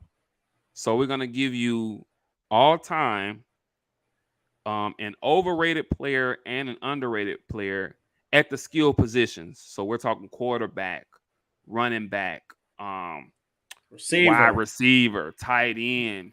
And then my boy even went so far as to hit us with a few OCs that was, an OC that was overrated and underrated. You know what I'm saying? Mm-hmm. So this should really be fun. I'm really, really, really interested to see. Some of these I know we picks talked are. a little bit earlier, so I Yeah, know we did. one of his picks, but it'll be interesting to see where he goes with this and how he's looking and how my list compared to his, because I may have a guy or two who he probably looks at me like I'm crazy, but And I'm um sure the hell I will. but we gonna go ahead and get started, and we gonna start. Let's start with quarterback. All right. Okay. So, Overrated or underrated? What are we starting on? well, if I already know the answer to this one, so I want to hear who is an NFL quarterback who's considered an all-time great, but you feel is a tad bit overrated. Okay. So I'm gonna say this, and people know It's me gonna as be good. people know me as a Cowboys fan. But Get him. remember, King Tiberius is a bigger football fan than he is a Cowboys fan. And I have to say that Troy Aikman might be one of the most overrated quarterbacks in NFL history. And Get them, and it Cowboy fans. Get them. and it's only in light of the love that he gets in NFL circles. Um, I believe that he was always more of a game manager than he ever was a high volume passer. You look at the team that he had built around, and that team wasn't that offense wasn't built around Troy Aikman. It was built around Emmitt Smith. His 2 or 3 seasons he played in Dallas before Emmitt Smith got there. I mean, he was god awful. I mean, they even tried to replace him. They even drafted a quarterback. People forget about that. Jimmy Johnson drafted a quarterback. I forget the guy's name from Miami and tried to start him over Troy Aikman. So he had a tumultuous first 2 or 3 seasons in Dallas. But I mean, his career high touchdown passes in a season, I want to say this was 92 when they won the Super Bowl, was 23. He has, if we're looking at his career numbers, he has 165 career touchdowns and 141 career interceptions. So it's barely 1-1. Barely 1-1. So my comp for him, to me, he was, and some people hate this, he was Alex Smith of his time. He was the Alex Smith of his time. He just was blessed to be in a very elite, or he had Jimmy Johnson as a head coach. He had this great team built around him with this all-world running back in Emmitt Smith. And here's the thing: he really never had to carry or do anything. Emmitt Smith had 10 straight 1,000-yard rushing seasons. Word. So you had a bell cap, and then he had Michael Irvin. Then you had Michael Irvin, right? And then you had Alvin Harper. And then, don't forget those first 2 or 3 years. Well, honestly, when they won the championship those 3 times, Dallas had like a top 5 defense. Right. So, not much was expected of him. I say this all the time, and Cowboys fans want to fight me all the time. To me, he's easily the 3rd best quarterback in franchise history. And I was going to ask you that. Who's ahead of him? It's Roger Staubach is at number 1. And then you have Tony Romo at number 2, and I have Troy Aikman at 3. And I'm going to tell you this. If Dak Prescott continues to improve at the pace that he's going to improve, I'll put him over Troy Aikman as well. And that's Troy Aikman with 3 championships. That's how overrated I think he is. Now, you love the sports personality. You love Troy Aikman the person. But one of the best broadcasters, Great. Him and Joe Buck are phenomenal. Yeah, don't get no better. Right, don't get no better, but as a player, I think when we talk about the elite quarterbacks of the 90s, I mean, they beat Buffalo twice, and to me, Jim Kelly is head and shoulders better than Troy Aikman. So that just shows you, but that's my thought. Get him, Cowboy fans. Get him. The nerve, and he called himself a Cowboy fan. Hey, I'm a football fan. Of this guy. I'm a football fan, man. He said Romo was better. Romo's better, and Romo's broken all his records. Any record that Troy, So watch this. Put Tony Romo on those '90s Cowboys teams. Lord No, help no, us. I know. I'm with you though. I'm not gonna lie. I told you earlier though. Mm-hmm. I almost considered saying him, but I said, you know what? Kenny might log off the broadcast if I say him. But to see that was the guy you was gonna pick was just like, really? Mm-hmm. And just FYI, guys, when we do stuff like this, we don't really we happen to have had a conversation earlier, and the only And it reason came I up. knew that he had picked Troy Aikman is because I joked around with him and I was telling him like, you know what, I almost picked Troy Aikman, and he was like, bro, crazy enough, I picked Troy Aikman as my most overrated quarterback. So, I mean, but the rest of these picks that we're giving, neither We one of don't us know. know who the Yeah, other we guy don't. chose. Okay. So real quick, I'm gonna give you my guy. And I kind of brought him up earlier. Obviously there's a few guys can go in this conversation.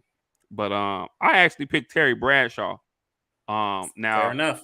for some of you younger fans, we're going back. You probably just know Terry Bradshaw as, this little silly bald head guy on Fox NFL Sunday or whatever. Mm-hmm. But for those of you that don't know, and I gotta give credit where he's due, he's a 4-time Super Bowl champion, a 2-time Super Bowl MVP. He does have an MVP to his name. He's made one All Pro team.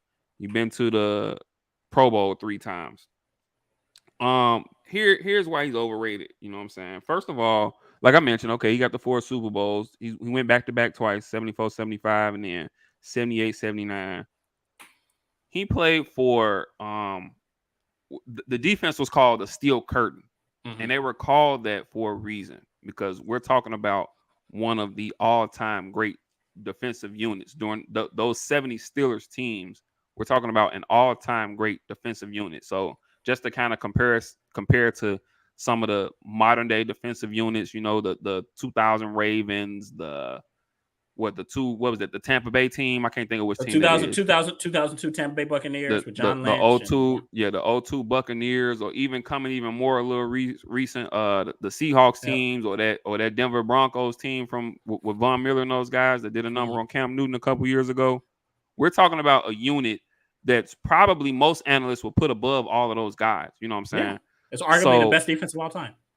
Arguably. arguably one of the best defenses of all time. So we're Mm-hmm. talking about Terry Bradshaw being the quarterback on that team, Hall of Fame head coach and Chuck Noll, um, Hall of Fame running back in Franco Harris, 2 Hall of Fame wide receivers in Lynn Swan and John Stallworth, Hall of and Fame then center. a Hall of Fame Mike Webster, Hall of Fame center, Hall of Fame center. and and then the drafts that they had in the 70s, they Mel Blount, Joe Green, Jack Ham, Jack Lambert, Dunny Shell, all of these defensive guys from this Steel Curtain defense, all Hall of Famers. So you have to take that into consideration here. And then you were talking about earlier about Troy Aikman and his touchdown to interception ratio. Terry Well, Bradshaw's isn't pretty. Terry Bradshaw has 212 touchdowns and 210 interceptions. So almost literally 1 for 1, you know. And he threw for about almost 28,000 yards, only a 51% completion, 51% completion percentage over his career. So all things considered, I mean, and it's crazy to say that about a guy who's won 4 Super Bowls, but the man was surrounded with talent. He was, and one thing I say about I tell people about Terry Bradshaw is that if Terry Bradshaw was in today's National Football League, he wouldn't he'd be unemployed probably by year Mm, 2, year 3. mm, It took Terry Bradshaw the better part of maybe 4 or 5 years to even become like a good starter. He yeah, was pretty bad early on, and they drafted. And I always forget these guys that they draft to start over them. But Pittsburgh had drafted actually a black quarterback that was starting over Terry Bradshaw for a time. Um, mm, and yeah, so he saw his time on the bench as well. And even when he did pick it up, he wasn't like overwhelmingly good. He was just good enough with that team to win and you know to make some noise. But no, I agree 100%. I always thought Terry Bradshaw was a bit over. I think Roger. Watch this. I think Roger Staubach is definitely a better quarterback than he is. And I'm I not can agree even with that. and yeah, not being a homer. But So I have a question though, and I told you a couple of guys who were a couple other guys overrated that you might have considered. I told you another guy for me was Joe Namath.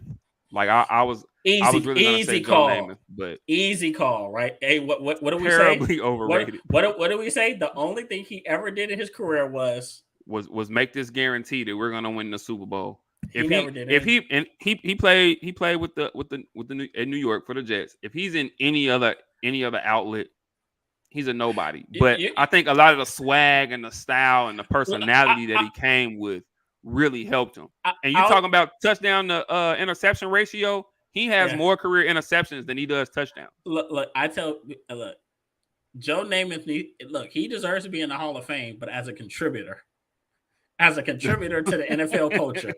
Word. Because I mean, don't get me wrong, that's what he did. He was Hollywood Joe. He was one of the few guys during that era that was playing football and was acting and was on Broadway and was in was on the Hollywood scene. And I think that's the allure of like he said, it was his personality and his swag that maybe drew him. People like, okay, yeah, we got to get Joe in. But outside of he wasn't a great quarterback.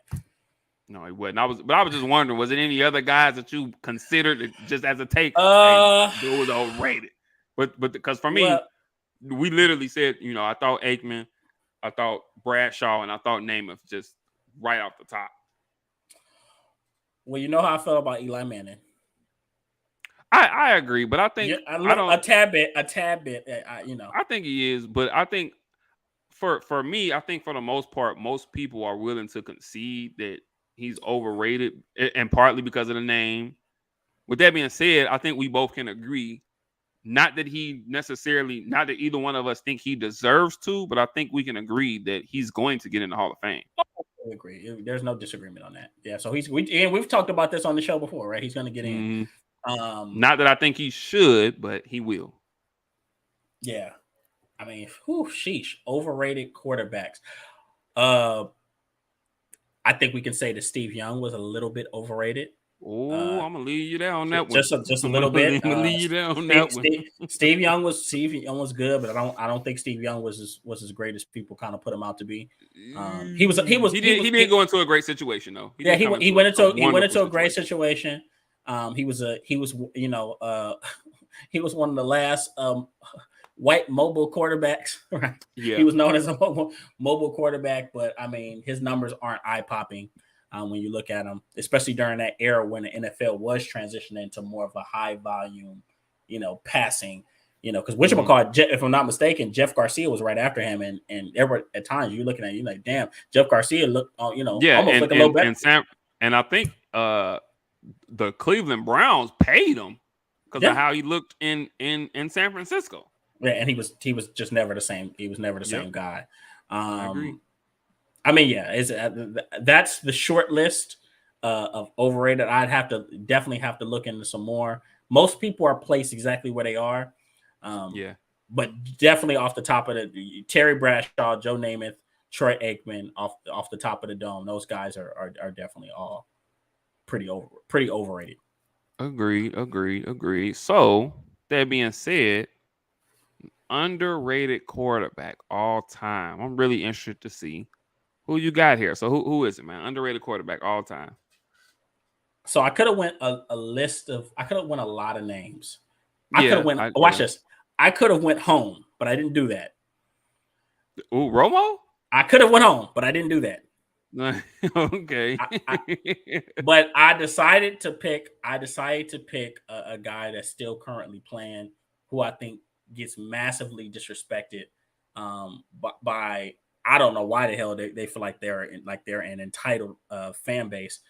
But to me, Matt Ryan is so underrated. And I say all that to say is because when you look at the inconsistency that he's had around him, he still managed to be one of the most consistent quarterbacks over his 15-year career. Yeah. I mean, he has look, we just talked about these other guys. Granted, they played in another era, but Matt Ryan, if you were to look at his numbers, you would think that he you just looked blindly and didn't see his name. You would think that he was a top 2, top 3 quarterback.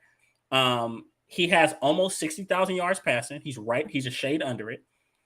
Mm. 367 career touchdowns to 170 interceptions, and he has a 94.2 quarterback rating.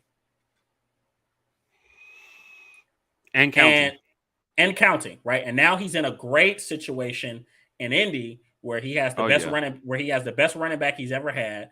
Probably Mm-hmm. has one of the better offensive lines he's gonna have, and Mm-hmm. and he has watch this. He's most likely gonna have the best defense he's ever had in his ever in his career, because Atlanta's never had a great defense since he's been there. They've been good at times, but never great.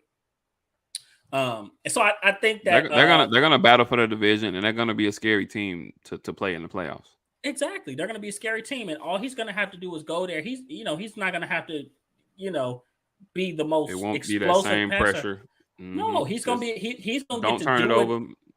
make the right Make the right decisions. throws. Yeah, Mm-hmm. make the right throws, put guys in position to make plays, and it's going to be a fairly easy job for him. But once again, just looking at what he's done in Atlanta and looking at his career trajectory, he really has gotten better with age. He's had a couple years where the statistics weren't eye popping, but Mm-hmm.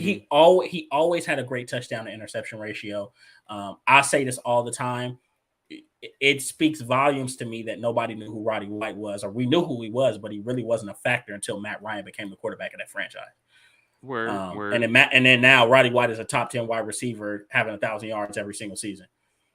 So it's not like, for people that want to say Julio Jones, it's not like Julio made him. People forget he was Matty Ice before Julio even got drafted.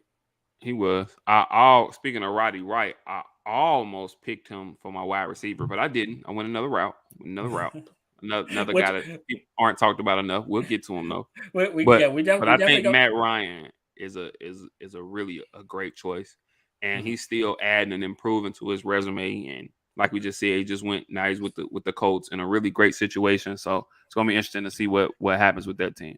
And really quick, for any Atlanta fans that want to fight me on this, he has 10 straight 4,000-yard seasons. 10 straight 4,000-yard passing seasons. And Atlanta fans, I listen to Atlanta fans whine. I've listened Yeah, to they them yeah. whine for the past 5-6 years Me too. that they wanted to get rid of Matt Ryan. And you have a guy that, in my opinion, throughout his prime was a bottom of the top 10, at a minimum, was a bottom of the Yeah, top 10 quarterback. won MVP. He's winning MVP. Right. So that's So my yeah, underrated yeah, that's quarterback. that's a really good pick. That's a really good pick. All Who you right, got? so for my underrated quarterback, I'm gonna go back here, and this guy here, he is a Hall of Famer. Okay. However, I think that when we speak about quarterbacks, I don't think that enough is said about some of the things that this guy did. And crazy enough, me seeing him, I seen him a little bit more so in the back end of his career.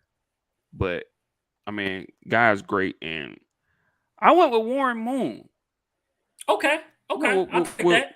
with I'll take Warren that. Moon. I'll take that. He's obviously, like I said, he's a Hall of Famer.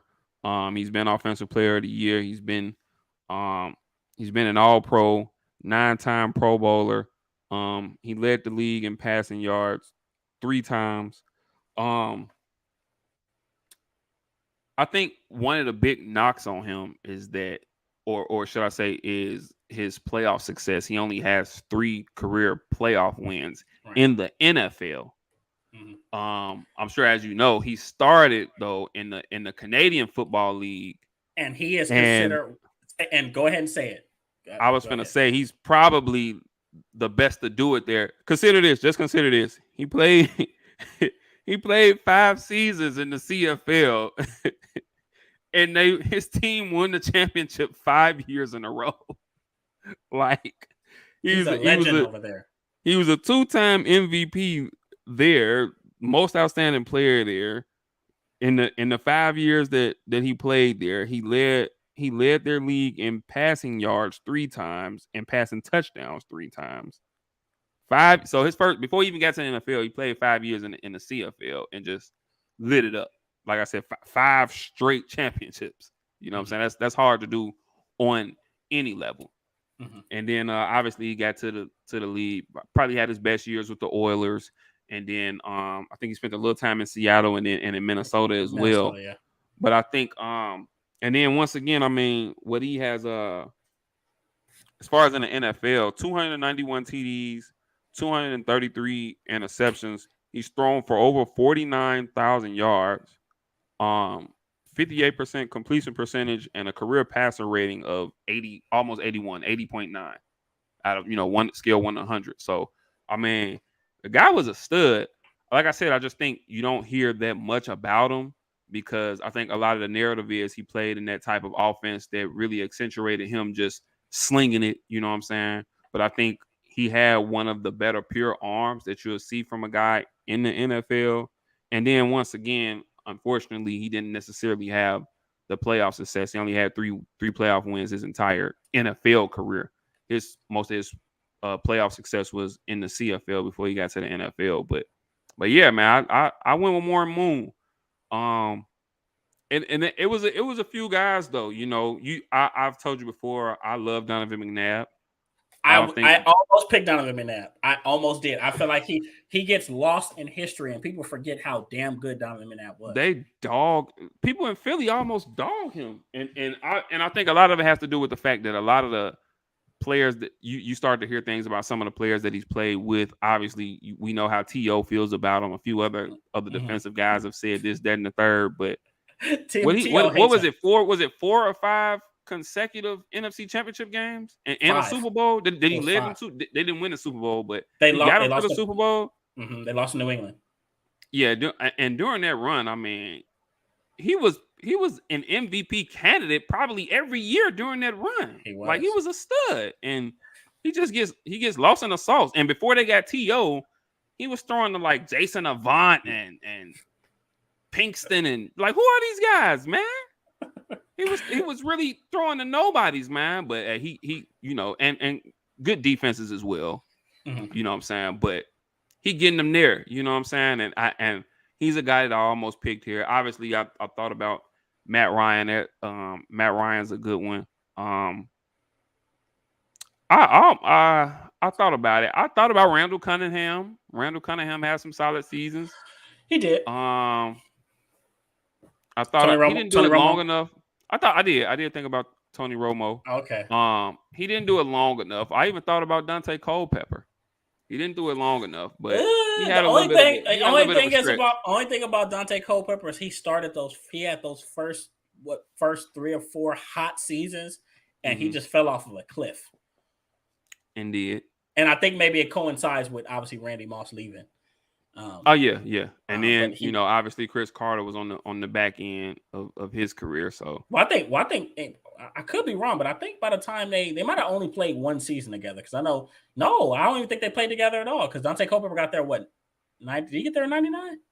Maybe he got there in 99. I don't know. I could be wrong, but I know that Chris Carter went to New York. He went to New York, and I think he played in that New York Baltimore Super Bowl. Where they got with the Giants with Kerry Collins. With the Giants, Kerry Collins. So I think Chris Carter was on that team. But I agree. Dante Culpepper. I could throw Phillip Rivers in there. I think people underrate how great Phillip Rivers was in his own right. True. I think with Phillip Rivers though, he just played in an era where there were just so many great all-time great quarterbacks that he just kind of got lost in the sauce. All these other guys were able to get Super Bowl rings, and he couldn't get there. So, but Phillip Rivers is obviously another great option. So, yeah, quite a few guys that you can say as far as underrated quarterbacks. But I think we picked 2 pretty good guys. I almost picked McNabb though. I ain't gonna lie, man. And it's not just because he's a Chicago guy either. No, I didn't know he's from Chicago. I know he went to Syracuse, but that's New York. I didn't know he was he Chicago. Went to Mount. I want to say Mount Carmel, on west side of Chicago. Okay, makes sense. Yeah. So then now we got running backs. Running backs. Go ahead. You said what? You ain't gonna go ahead. Do your overrated one first. You ain't gonna believe. I don't think you're gonna believe what I got. I got Marcus Allen. And watch this. And when I tell you this, I want you guys to see this as an example that Ken loves the sport. King Tiberius loves the sport more than he loves his own team, because Marcus Allen is a USC guy, an all-time great USC guy. He goes to the NFL. I want to say he has three. He has one. His first year is a little subpar. He rips off three straight 1,000-yard seasons, and he played 16 years, mind you. After those three 1,000-yard seasons, he never rushed over 1,000 yards ever again in his life. He got a majority of his career. Let's look at his numbers.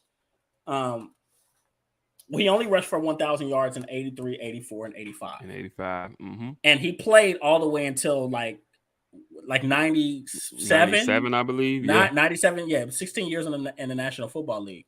He got hit, a majority of his career, he really was like a goal line back that was versatile, Yeah. that you could do some He things. got a lot of his. He had some seasons with 500 or 600 yards with 12 or 13 touchdowns. Exactly. Exactly. He a lot of goal line. He was a really good receiver out the backfield. He just became more of a utility back, and I mean, he was. I would say he was somewhat of a three-tool guy, but he played for Kansas City down the stretch.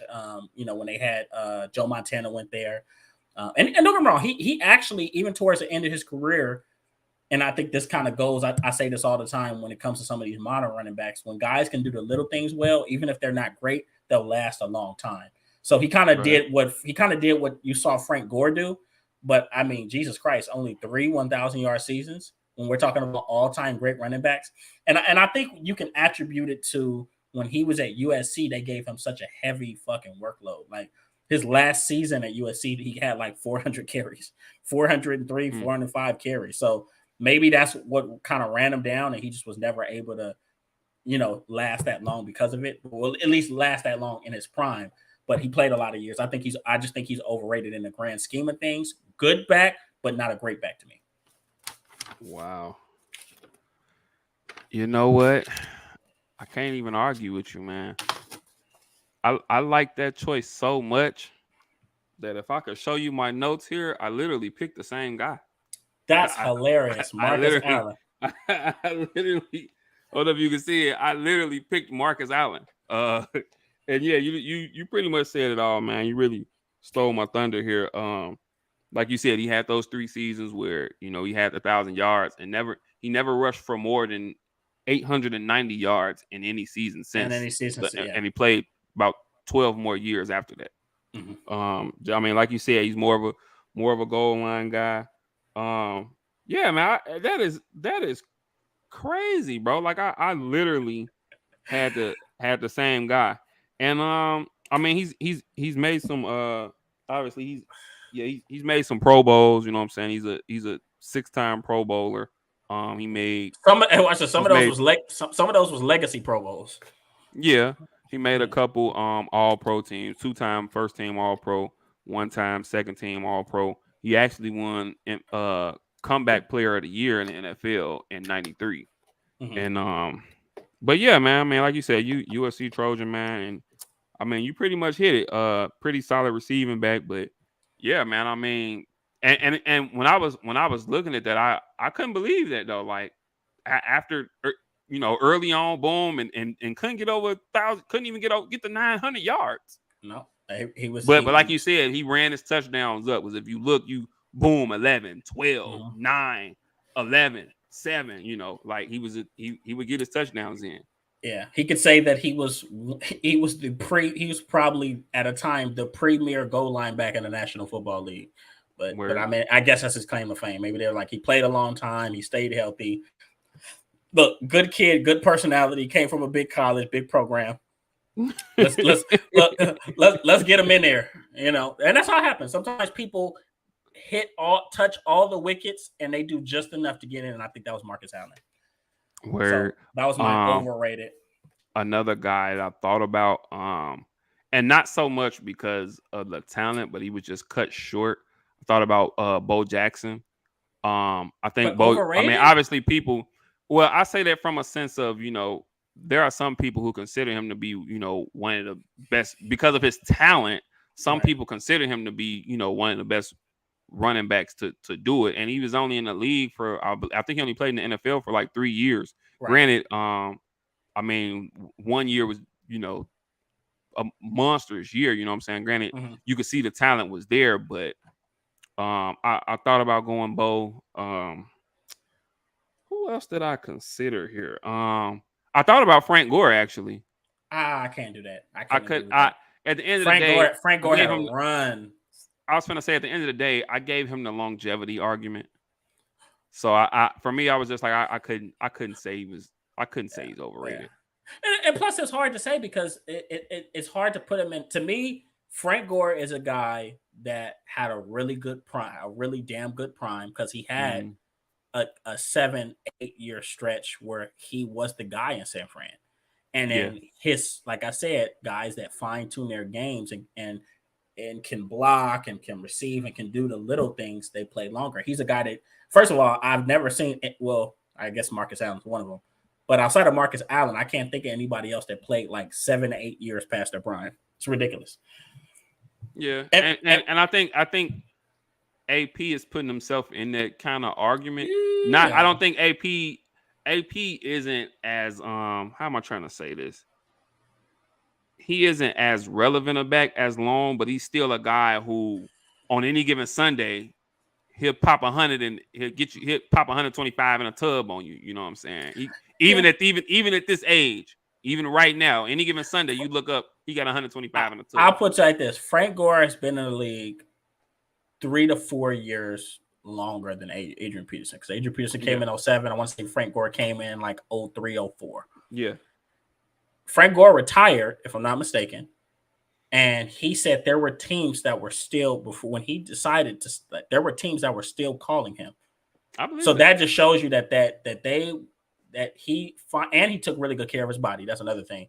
He fine tuned his game so much that even at the age of what 38, 39, teams still feel like there's a place for him on their roster, and that's big. I think that speaks volumes. So, And he um, ended either second or third. I can't remember, but either second or third all time rushing. yeah, So yeah, I think he's second. Yeah, yeah, so no, yeah, I don't know. He's somewhere. He's second or he's third. either He's definitely second or top third. third.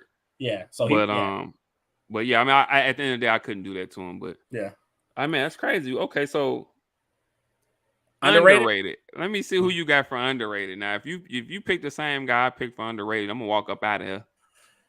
Okay, well, who knows? I don't know. And this is a guy that I've been carrying the flag for. Wasn't a fan of his team, but I've been carrying the flag for this dude for probably the past 8 to 10 years. And to me, Steven Jackson was the most underrated Mm, running back, and one of, if not the most underrated running back in NFL history.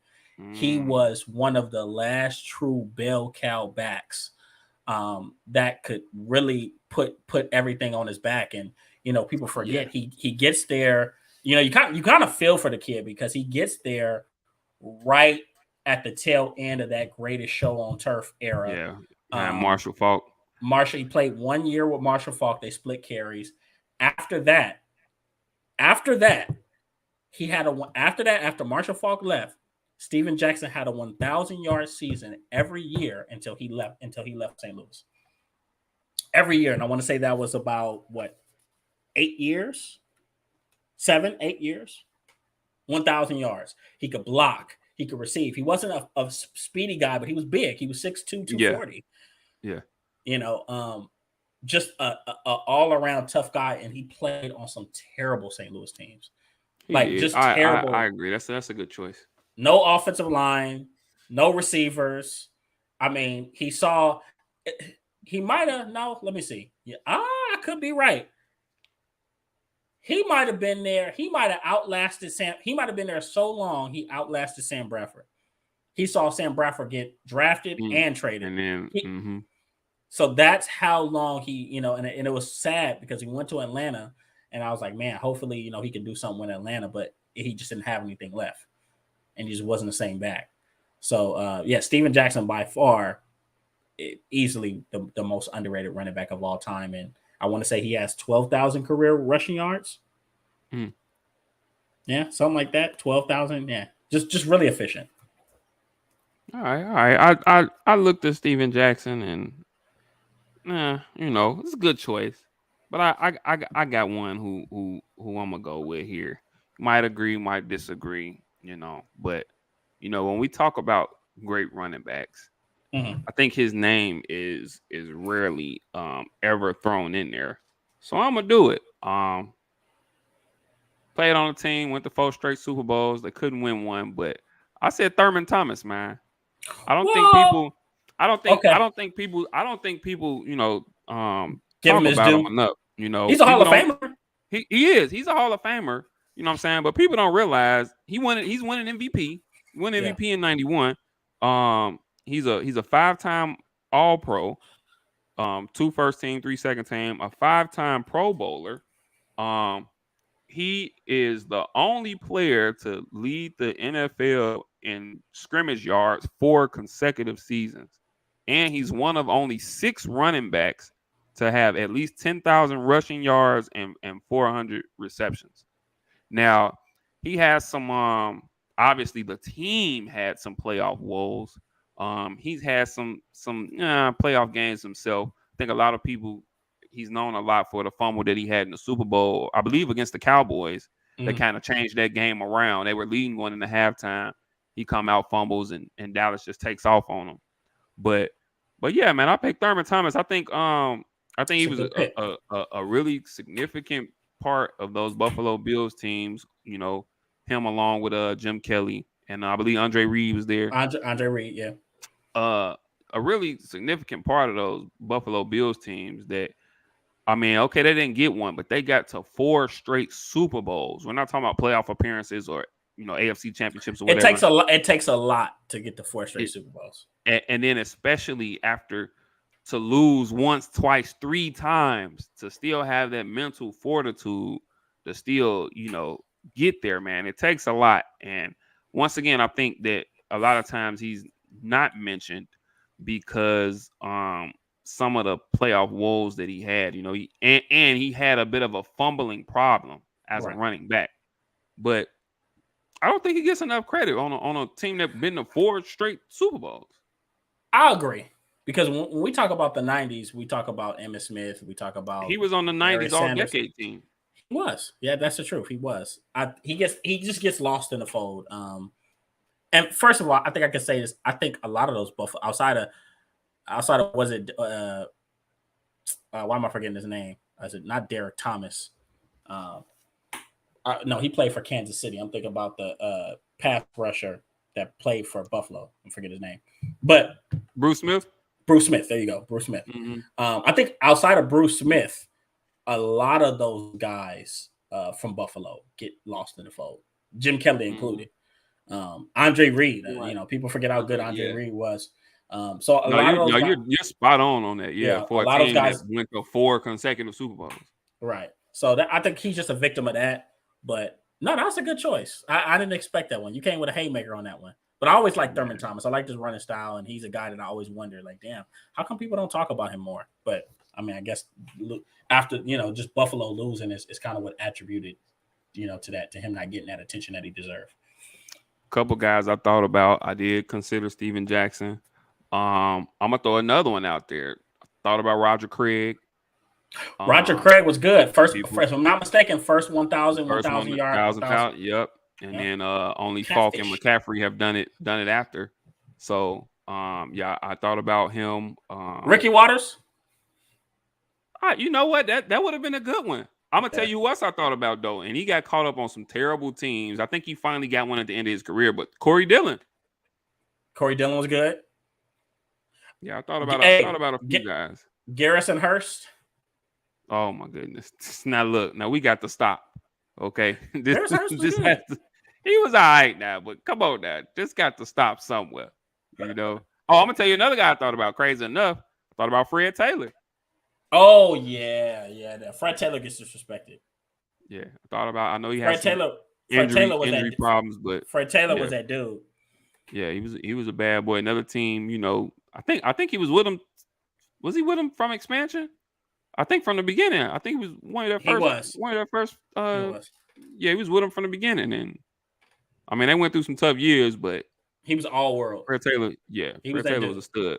He could stay when he was healthy. He was a stud, man. People see him on the pivot, see him on the podcast now, but I don't know if a lot of the youth really understand. Like Fred Taylor was like that. He was, and he's real humble, laid back guy. He is, man. He is. Yeah. I mean, even if you watch the podcast, you could tell, man, he is, man. But just so the people know, like, and this is coming from two guys not talking highlights, like, kind of got to see him play. Mm-hmm. Like, Fred Taylor, he was solid, bro. For real. And they drafted Maurice Jones-Drew, but it was just because he couldn't stay healthy. Health Yeah, was the only thing that injuries. really held him back. Yeah, so Mm-hmm. man, that's good.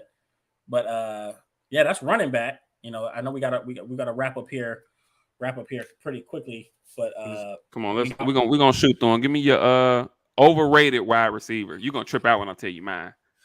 well, people may it may be a riot. People may come to my front door with pitchforks and Okay. torches, and it's Julio Jones. You Julio know, Jones. we've talked about this. I'm kind of inclined to lean towards your direction, though, bro. I'm not gonna lie. And it's just because it's not that he's not good. Julio Jones is a damn good receiver. To me, he's always been more of a jack of all trades than a master of any one thing. I think he's a really well rounded wide receiver, but there's nothing special about his game. He's only a yard. People hate when I say this. He's a super athletic yards per catch guy. He's nothing more, nothing less. He's not an elite scorer. He's not astronomical after the catch. He's not the best. He's never been he's good in it, but he's not the best 50-50 ball guy. He's versatile. You can move that. That's really his calling card. But you look at his skill set, you look at his God-given abilities. He's 6'3" and a half, 6'4". He's 220, 230, running a 4.3 40.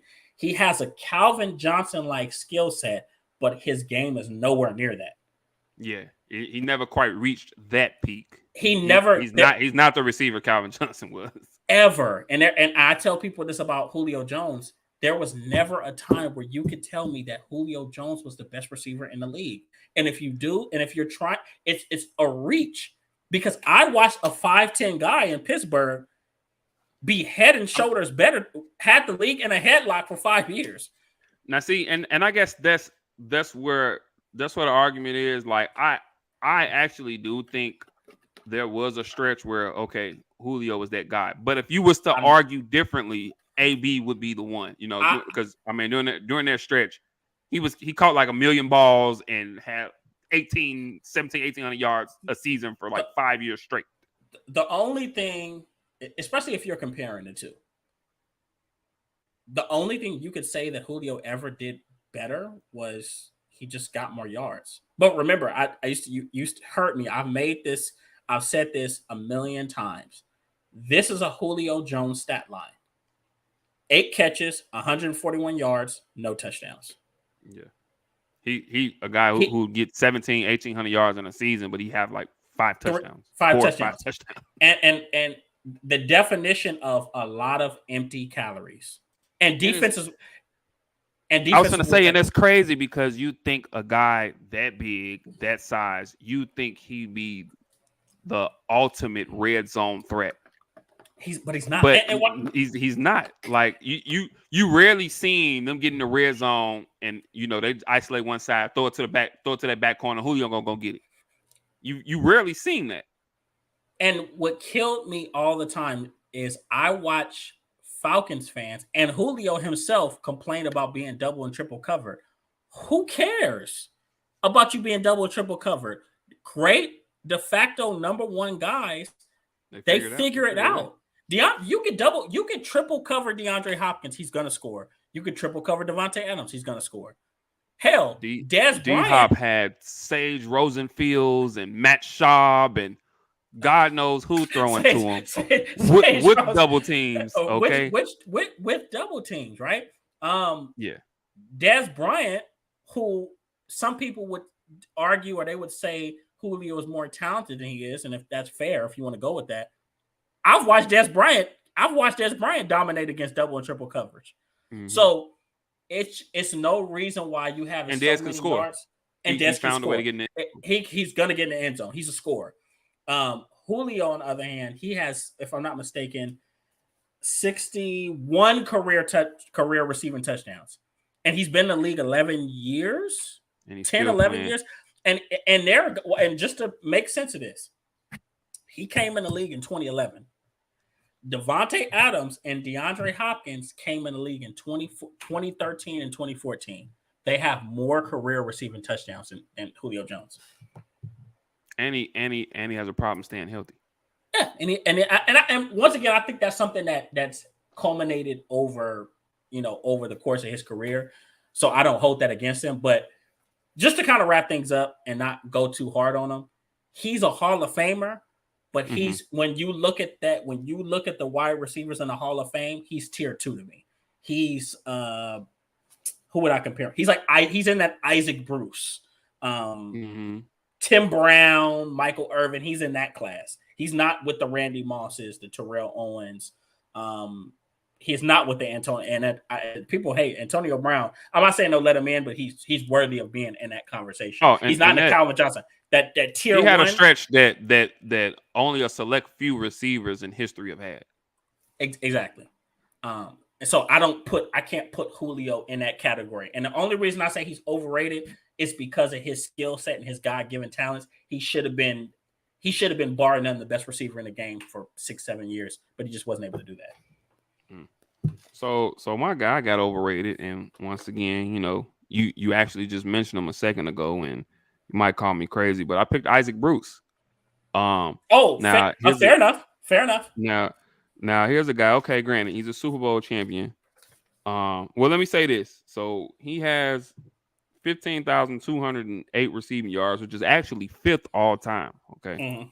Obviously he has the Super Bowl in 99 with the Rams. One Pro Bowl team, and that was a second team. One All-Pro team, and that was the second team. Four-time Pro Bowler. He led the league in receiving yards once in 96. He has 8 1,000-yard seasons to his name. Like I said, he led the league once. 15 seasons he played in the league. My thing is for him, I think that as far as with the Rams, especially in those early years, obviously he benefited from, Kurt Warner, Marshall Faulk, Torrey Holt, even Azahir Hakeem was a really good slot receiver, like Mike Martz as an offensive coordinator who was a pretty solid offensive mind. I think he benefited from a lot of things. My thing with him is, for a guy 5th all time in receiving yards, and I think you were kind of right putting him in that, Tim Brown tier. I think you mentioned Marvin Harrison or whatnot. And the reason I kind of tier those guys together is because, and I'm gonna say this with Isaac Bruce, I don't think even the one season that he led the league in receiving yards, I don't think there was ever really a season where you can say he's the best wide receiver in the league. And it's funny that you mentioned that year, because I had an argument. I think we talked about this. I had an argument with somebody about this. They were talking about, we were comparing Isaac Bruce to another player currently in the league. And that year, he wasn't the first. Despite him having those those numbers, he still wasn't the first team All-Pro. Because he only has one second team All-Pro in his career. Right. So yeah, I mean, that's my thing. Like, at what point in his career, he's he got some gaudy numbers, but at what point in his career did you say, you know what, man, Isaac Bruce is the best wide receiver in the league? You know what I'm saying? He came in an era where, going throughout his career, obviously Randy Moss came along, T.O. came along, a lot of guys ascended, but never did you say, man, Isaac Bruce, the best wide receiver in the league. You know what I'm saying? He's always had some weapons to help the cause. And I forgot, I got into an argument with this individual or a debate. Let me correct myself. And I just destroyed him, just basically saying, like, Isaac Bruce, as good as he is, he played a long time in the league. You could name 10 better guys than him in the 90s. Just because you had so many at wide receiver, 10 and then the closer you get to the 2000s, it just gets worse. It progressively gets worse. So, and it's crazy because once again, he's 5th all time receiving yards, but he played. Look, Isaac Bruce, as a matter of fact, he played so damn long. I want to say his best season was the year I was born or the year after. And he played all the way up until I was like a junior in high school. Like, he played he played till he retired in 09. 09, yeah. So So he played a lot. He played a long Because I think time. that last year he was with San Francisco. He was in He San played that Francisco. last year in San Francisco. It was him. He had that 1 year was him and Brandon Lloyd. They was making some noise, but that's neither here nor there. So okay, so Isaac Bruce overrated. I had Julio Overrated. Jones. Who All you right, got so underrated? I got Jimmy Smith from the Jaguars. Oh, Um, okay. he's Okay. he is a bona We was fide. just talking about Fred Taylor, Jimmy, and McCardell. Yeah, I remember him and Yeah, McCardell. Yeah, Mark and you Brunell and them. Yeah, watch this, and Garrard. Yeah. and we want to talk about elite front offices. People forget Jimmy Smith got drafted by Dallas. Mm. And he never he only played. I want to say he only played his third season, but he was hurt most of most of his career or most of his first 2 years. He played his third year, but only had like 200 or 300 yards. And then that I want to say that next year he was able to break out for Jacksonville for the expansion Jacksonville Jaguars. And I mean, dude, looking at his resume, um, I mean, he had 12,000 receiving yards. He had 9 straight 1,000-yard seasons. Or he had, no, not 9 straight. He had 9 total 1,000-yard seasons. Him and Keenan McCardell was putting in work. And he really, honestly, if not for his legal issues, because he got into some legal trouble after he retired, I want to say he got incarcerated for 4, 5, 6 years. He'd be Oh, I didn't know that. Yeah, I think that's ultimately what kind of kept him out of the Hall of Fame.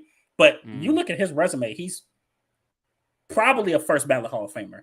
And he got these numbers. The numbers for sure. Yeah. He has the numbers. He has the accolades. I mean, what else can this guy? What else does this guy have to do? And he was one of the premier guys. That's why I talk. We were talking about Isaac Bruce. I said the closer we get to the 2000s, the more ridiculous it gets. And Jimmy Smith was in that class. I mean, honestly, if he doesn't play for Jacksonville, maybe if his name's a little, if he stays with Dallas, yeah, think about this. If he stays with Dallas, he's probably on the all-decade team. And he probably overtakes Michael Irvin as the number one guy for that team. Because his numbers are better than Michael Irvin's. His career numbers are better than Michael Irvin's. And Michael Irvin's on the all-decade team. So Jimmy Smith, I've always been a big fan of him. And I felt like his name always kind of gets lost like in the attic or something like that. Like people just forget how great a receiver that he really was. That's a good one, man. You went in your bag for that one. That's a good one. I always like Jimmy Smith. Yeah, I did too, man. Jacksonville has some guys come up and through there. Hey, man. their expansion team was cold as hell. They was. They had a cold ass expansion. Mark Brunell was their quarterback. Was it Mark Brunell? Yep. And then, like we said, Fred Taylor, and then Jimmy Smith one end, Keenan McCardell on the other end. And then, they made that run. I think, was it the second year? The first or second year they made that run, got to the AFC Championship game. They lost to Denver. I think they beat Denver. They upset Denver and they lost to New England. That was the year Bledsoe was there. And New England lost to Green Bay. Oh, was that 96? Yeah. That was 90. But you know what? You're right. Because if you watch First Take, not First Take. If you watch Undisputed, Shannon Sharp says to this day that's the most painful loss he's ever had was when they lost that year to Jacksonville in the playoffs. But they beat them in the playoffs that next year. Yeah, the next year, yeah, obviously they went all the way. Yeah. But he still says to this day that was his most painful loss. So my underrated wide receiver, man, guy, early, once again, going back to these early 2000s, you know what I'm saying? Guy, I think he went to the U. Had to go with Andre Johnson, bro. Underrated though? People don't talk about him enough, bro. Andre, listen, I don't care what nobody says. Andre Johnson had almost at least a 2 to 3 year stretch where he was undoubtedly the best wide receiver in the game. He was. And I don't think people give him his credit because he played for the Houston Texans and they were trash. But he was flat out. Watch this. The expansion Houston Texans. So let's not forget about that. The expansion with Derek David Carr, the other Carr, the brother David Carr from Fresno, I think. Mm-hmm. Anywho, you know what I'm saying? He's a 4-time All-Pro, 2-time first team, 2-time second team, 7-time Pro Bowler. He's led the league in receptions and led the league in receptions twice, led the league in receiving yards twice. He has over 14,185 yards, which is 11th all time. He's had 7 1,000-yard seasons. And like I said, different from my overrated guy and Isaac Bruce, there was and I will argue with anybody. There was unarguably at least a 2 to 3 year stretch where Andre Johnson on a terrible team was the best wide receiver in the game. And I don't think people give him his credit for it. Like the dude was a stud. Like I think who was throwing to him? I think it went in this order. It was Andre Johnson, then he was the guy, then Larry Fitzgerald became the guy, and Calvin Johnson became the guy. So yeah, he definitely had it for a 2 to 3 year time span. That's it. Yeah, that's exactly how it went too, man, for real. And then I'm gonna tell you another guy I thought about though, real quick. I thought about Anquan Boldin. Okay. I don't think people really give him his flowers. Anquan Boldin was a stud. Yeah, it was really those two for me, but I ended up going with Andre Johnson. I really could throw Des Bryant in here by now because people talk about him like a dog. I mean, you could. He did. I'll say this. I don't think he's the best red zone guy. We're gonna disagree with this. I don't think there was ever a time where I said Des Bryant was the best wide receiver in the game. But I do agree with that he was probably one of the best red zone threats we've seen in league history. I don't think I've seen anybody with a red zone game like him. I think him. I would put Gronk in there. I think Gronk's. Well, I mean, as a receiver. Oh, from wide receivers, okay, yeah. Yeah, I mean, obviously Gronk, yeah, but yeah. No, I can agree with that. Yeah, but yeah, so I could have threw my guy in there, and I think 2014 was his year. That was his. But I think losing Romo is what ultimately hurt him, and he just was never. I don't know. He just was never able to really find that chemistry with Dak Prescott during that time. Yeah, the rapport him and Romo had was. It was just unmatched. It was unmatched. So all right, we're gonna hit these tight ends, and then we're gonna get about these people's face. Yeah, they're like, get him, leave.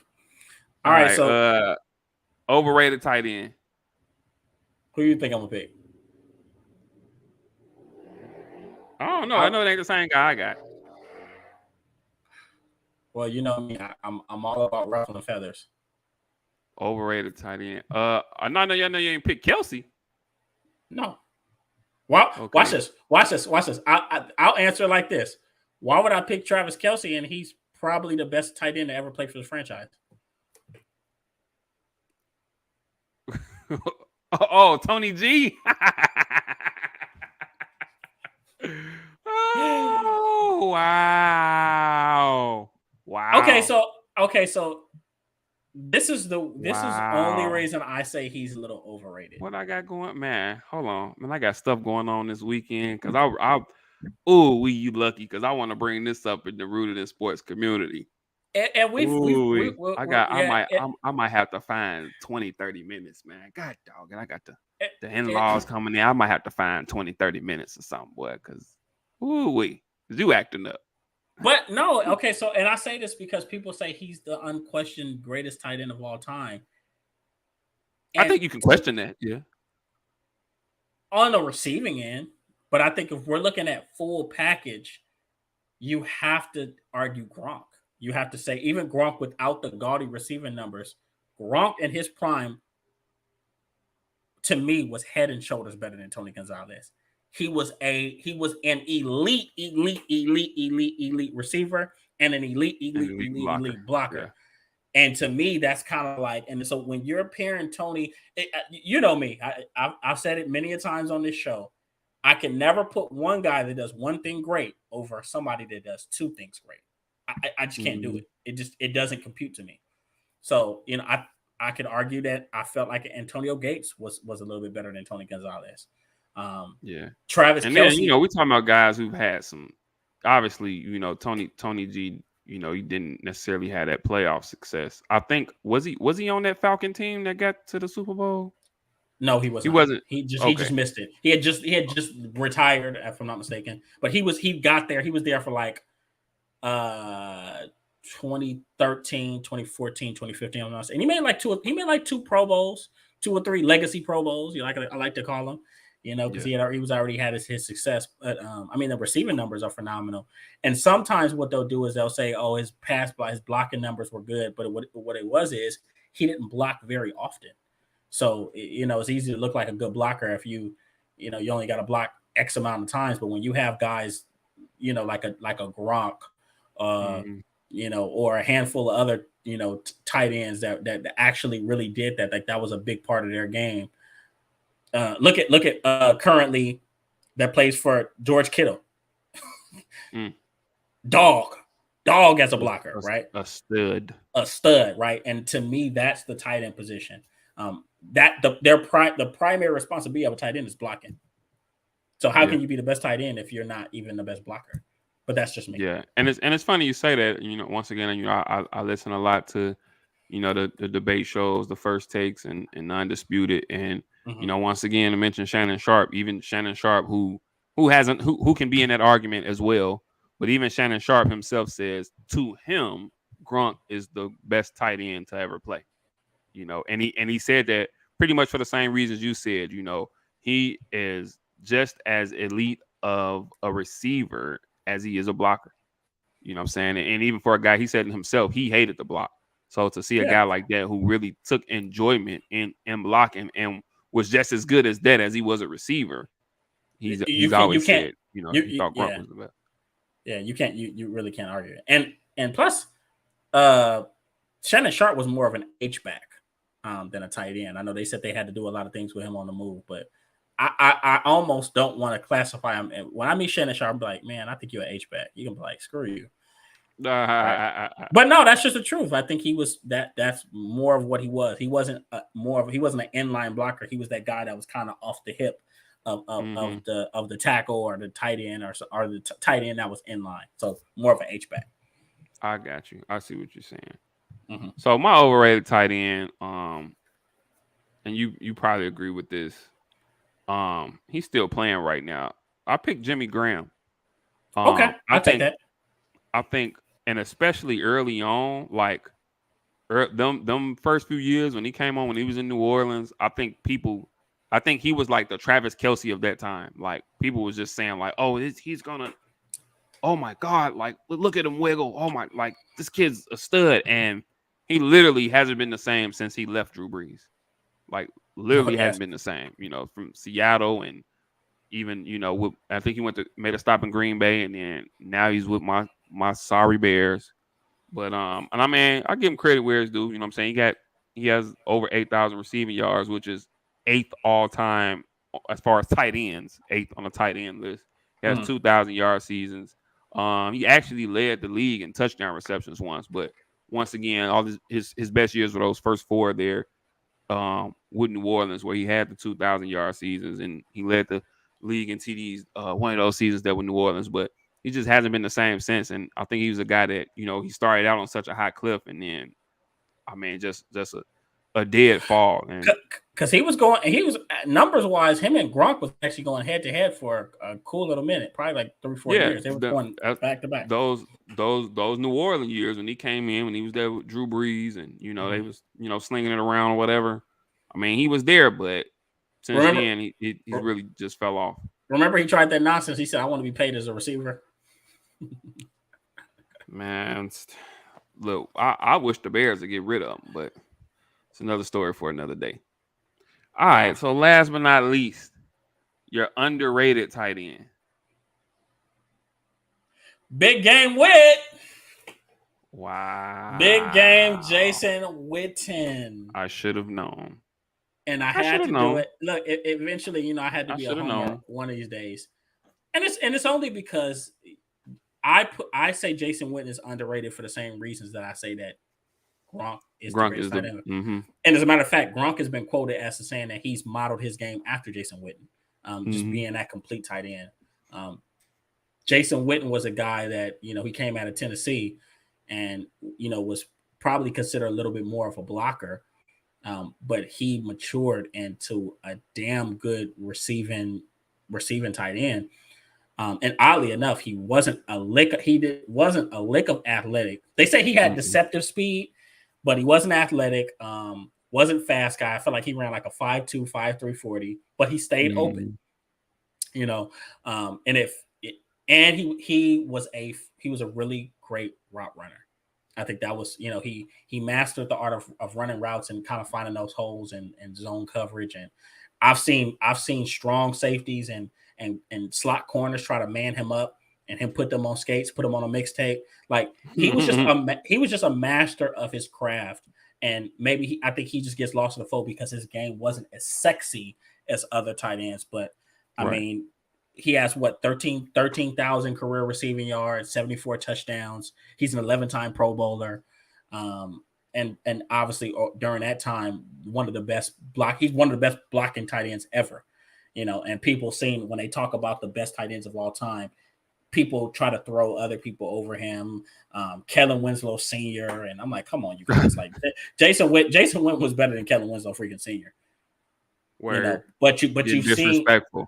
Yeah, it gets a little disrespectful, and I'm obviously probably because he plays for Dallas, so they got to find a way to say he was overrated. And I've even heard rumblings of people saying that they don't think he's a Hall of Famer, or they think he's like a second or third. Like, come on, man! Let's respect the man. We know we know the one thing he can't do is broadcast. Well, I'll admit that he can't broadcast to Nah. save his goddamn life. But as a football mind, I've you seen when he retired, so many tight ends paid homage to him and how he influenced them. Rob Gronkowski, Zach Ertz. As a matter of fact, speaking of them two, Jason Witten had the tight end had the record for most receptions by a tight end in a season at 110. And I want to say Zach Ertz broke it in 2016, 2017. He broke it with 116. So just a really accomplished guy. He hit every wicket. His game just wasn't sexy, so people forget about him and they try to cast him Word. aside. All right, Will, my underrated tight end, bro. And just so you can see here, thought I'd make you proud because I don't know if you can see, but I actually had Jason Witten as well down Big there. game wit. I actually had Jason Witten as well. Big Um, game wit. and I mean, you mentioned it, man. Like people really, when you hear tight ends, you hear Tony G and Gronk and Gonzalez He's and right there. and Shannon Sharp and Kelsey. He is. He's He right just there. flat out. He is. You know what I'm saying? And it's crazy to me because even if you're the type of guy who gets caught up in these receiving numbers, he has the second most receiving yards of any tight end ever, only behind Tony G. He has the second Make most it, receiving yards of any tight end ever. but and that's what I'm telling people. If he's not, you want to fault him because he wasn't this uber athletic receiving option, but he has better receiving numbers than most of these receiving tight ends. And obviously, 74 touchdowns, man could get in the end zone. You know what I'm saying? And like you said, he'd get in there and block his ass off. Block You his know, fucking ass off. he I think, and it's crazy because you would think in an outlet like Dallas, you would think that he'd get a little more. I feel like even crazy enough, I feel like sometimes even when he was in the league, when he was actively playing and putting up He these didn't get. numbers, He didn't get. you just never heard people talking about him. It's just because he didn't fit the mold of what the NFL was transforming to at the tight end position. He didn't fit Yeah, into it. It wasn't as sexy. more of a third, fourth receiver. Exactly. That's not what even though honestly he really was, but Yeah, he just I wasn't. mean, looking at his numbers, how How you can you know, say it was not now? yeah, Maybe people knock him for not having. He only had 4 1,000 yard seasons, but the thing is he's giving you. Let's say he gives you 900 yards receiving. consistently. Consistently five, Yeah, 6, 7 touchdowns. But he's also one of the premier great block. blocking. Hmm. Exactly. You And know, at tight end, if my tight end can give me 10 years of 700-800 yards and 8 or 9 touchdowns, I'll be god dog. I'll take it.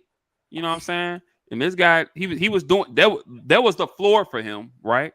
mhm. And then he might max. He'll go ahead and max out and give you a couple 1,000-yard seasons as well, and he's gonna block his ass off. And I'll tell you one play that to me personifies Jason Witten.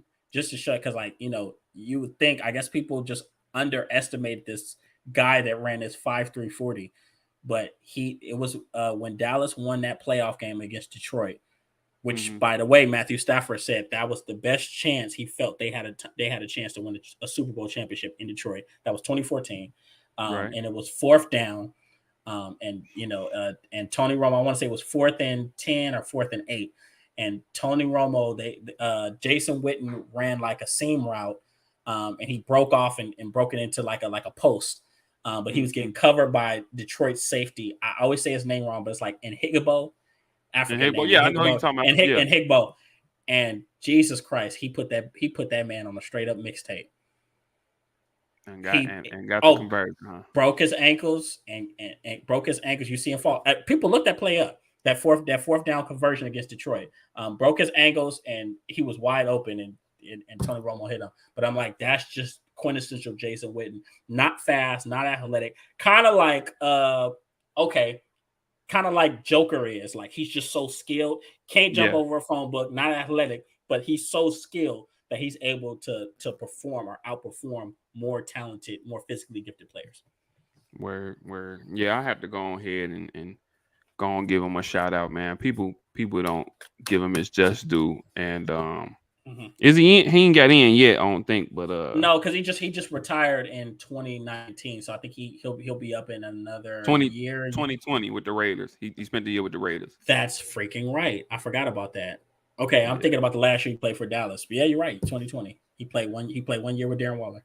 but yeah, I mean, first ballot guy in my book. So Gotta be. we'll see what happens. We'll see what But happens. watch this. Watch this. But But they but made guys wait. So watch this. But we live in a world where DeMarcus Ware wasn't the first ballot guy. I said, man, what the hell is we in the last days? yeah, seriously. Hell, T.O. wasn't. I don't care. I don't care what you say. I don't care. You didn't media don't like him. I don't give a fuck what you say. T.O. wasn't the first. He's the first ballot guy. So What the okay. So this is so obviously we know that was just you know I can say this. This is rooted in sports. This isn't the break room breakdown. That was a dick measuring contest between him and the NFL. They just wanted to show him that they could do that to fuck with him and to piss him off. But everybody in that building knows that he was a first ballot Hall of Famer. That's why he knows it too. That was just that was something to piss him off. But Mm, when you're looking at DeMarcus Ware, who is actually a well-liked guy in NFL circles, who is on the I want to say the 2000. I think he's on the 2000 and 2010s All Decade team. mm-hmm. Um, how the he what 130 140 sack guy, how the fuck do you let Richard Seymour in over him? Oh I, yeah, I yeah. yeah, so there's a but I'm still coming to terms with that, but another story for another day. Hopefully they don't do wit like that. Where well, and We had once some again, fun. we did, man. We did, Yeah, man. we had some This is a fun. real good episode. Good banner. We had some really good overrated, underrated picks, man. Obviously, another segment like this will be coming. You know what I'm saying soon, and Defense. yeah, we might have to hit it up on the defensive side, but this is a real good episode, man. Once again, thank everybody for tuning in, and that's gonna tune in. Go ahead, shout out to you got your break room breakdown. Go ahead, can we what can the people expect? So the break room breakdown. I actually have an episode that I'm recording tomorrow, tomorrow morning, with a very very nice business lady that used to be an athlete in the past. So that's gonna be a fun episode. But tune in for episode 27 that just dropped. I know I was talking to Swan about it. Called In Transition. The basically the evolution from player to coach.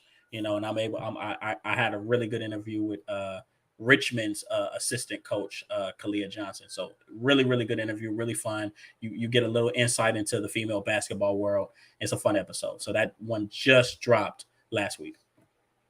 Where y'all definitely go ahead and tune in, and then as always, Rooted in Sports Community this Saturday. That's 12 Pacific Standard Time 12 p.m. Pacific Standard on the Time. Twitter Spaces. Twitter Spaces, right? We got we always put the link up. But yeah, like I said, that's And good. then once again we'll be back Monday. Monday. Back to Mm-hmm. Mondays, 7:30 Central, 5:30 Pacific. Let me make sure Mm-hmm. I say that. So yeah, other than that, man, much love. God bless. Once again to my wife Amber, if you're listening, if you tuned in, I love you. Happy anniversary. And yeah, till we meet Yeah. again. Till meet again next time. Thanks.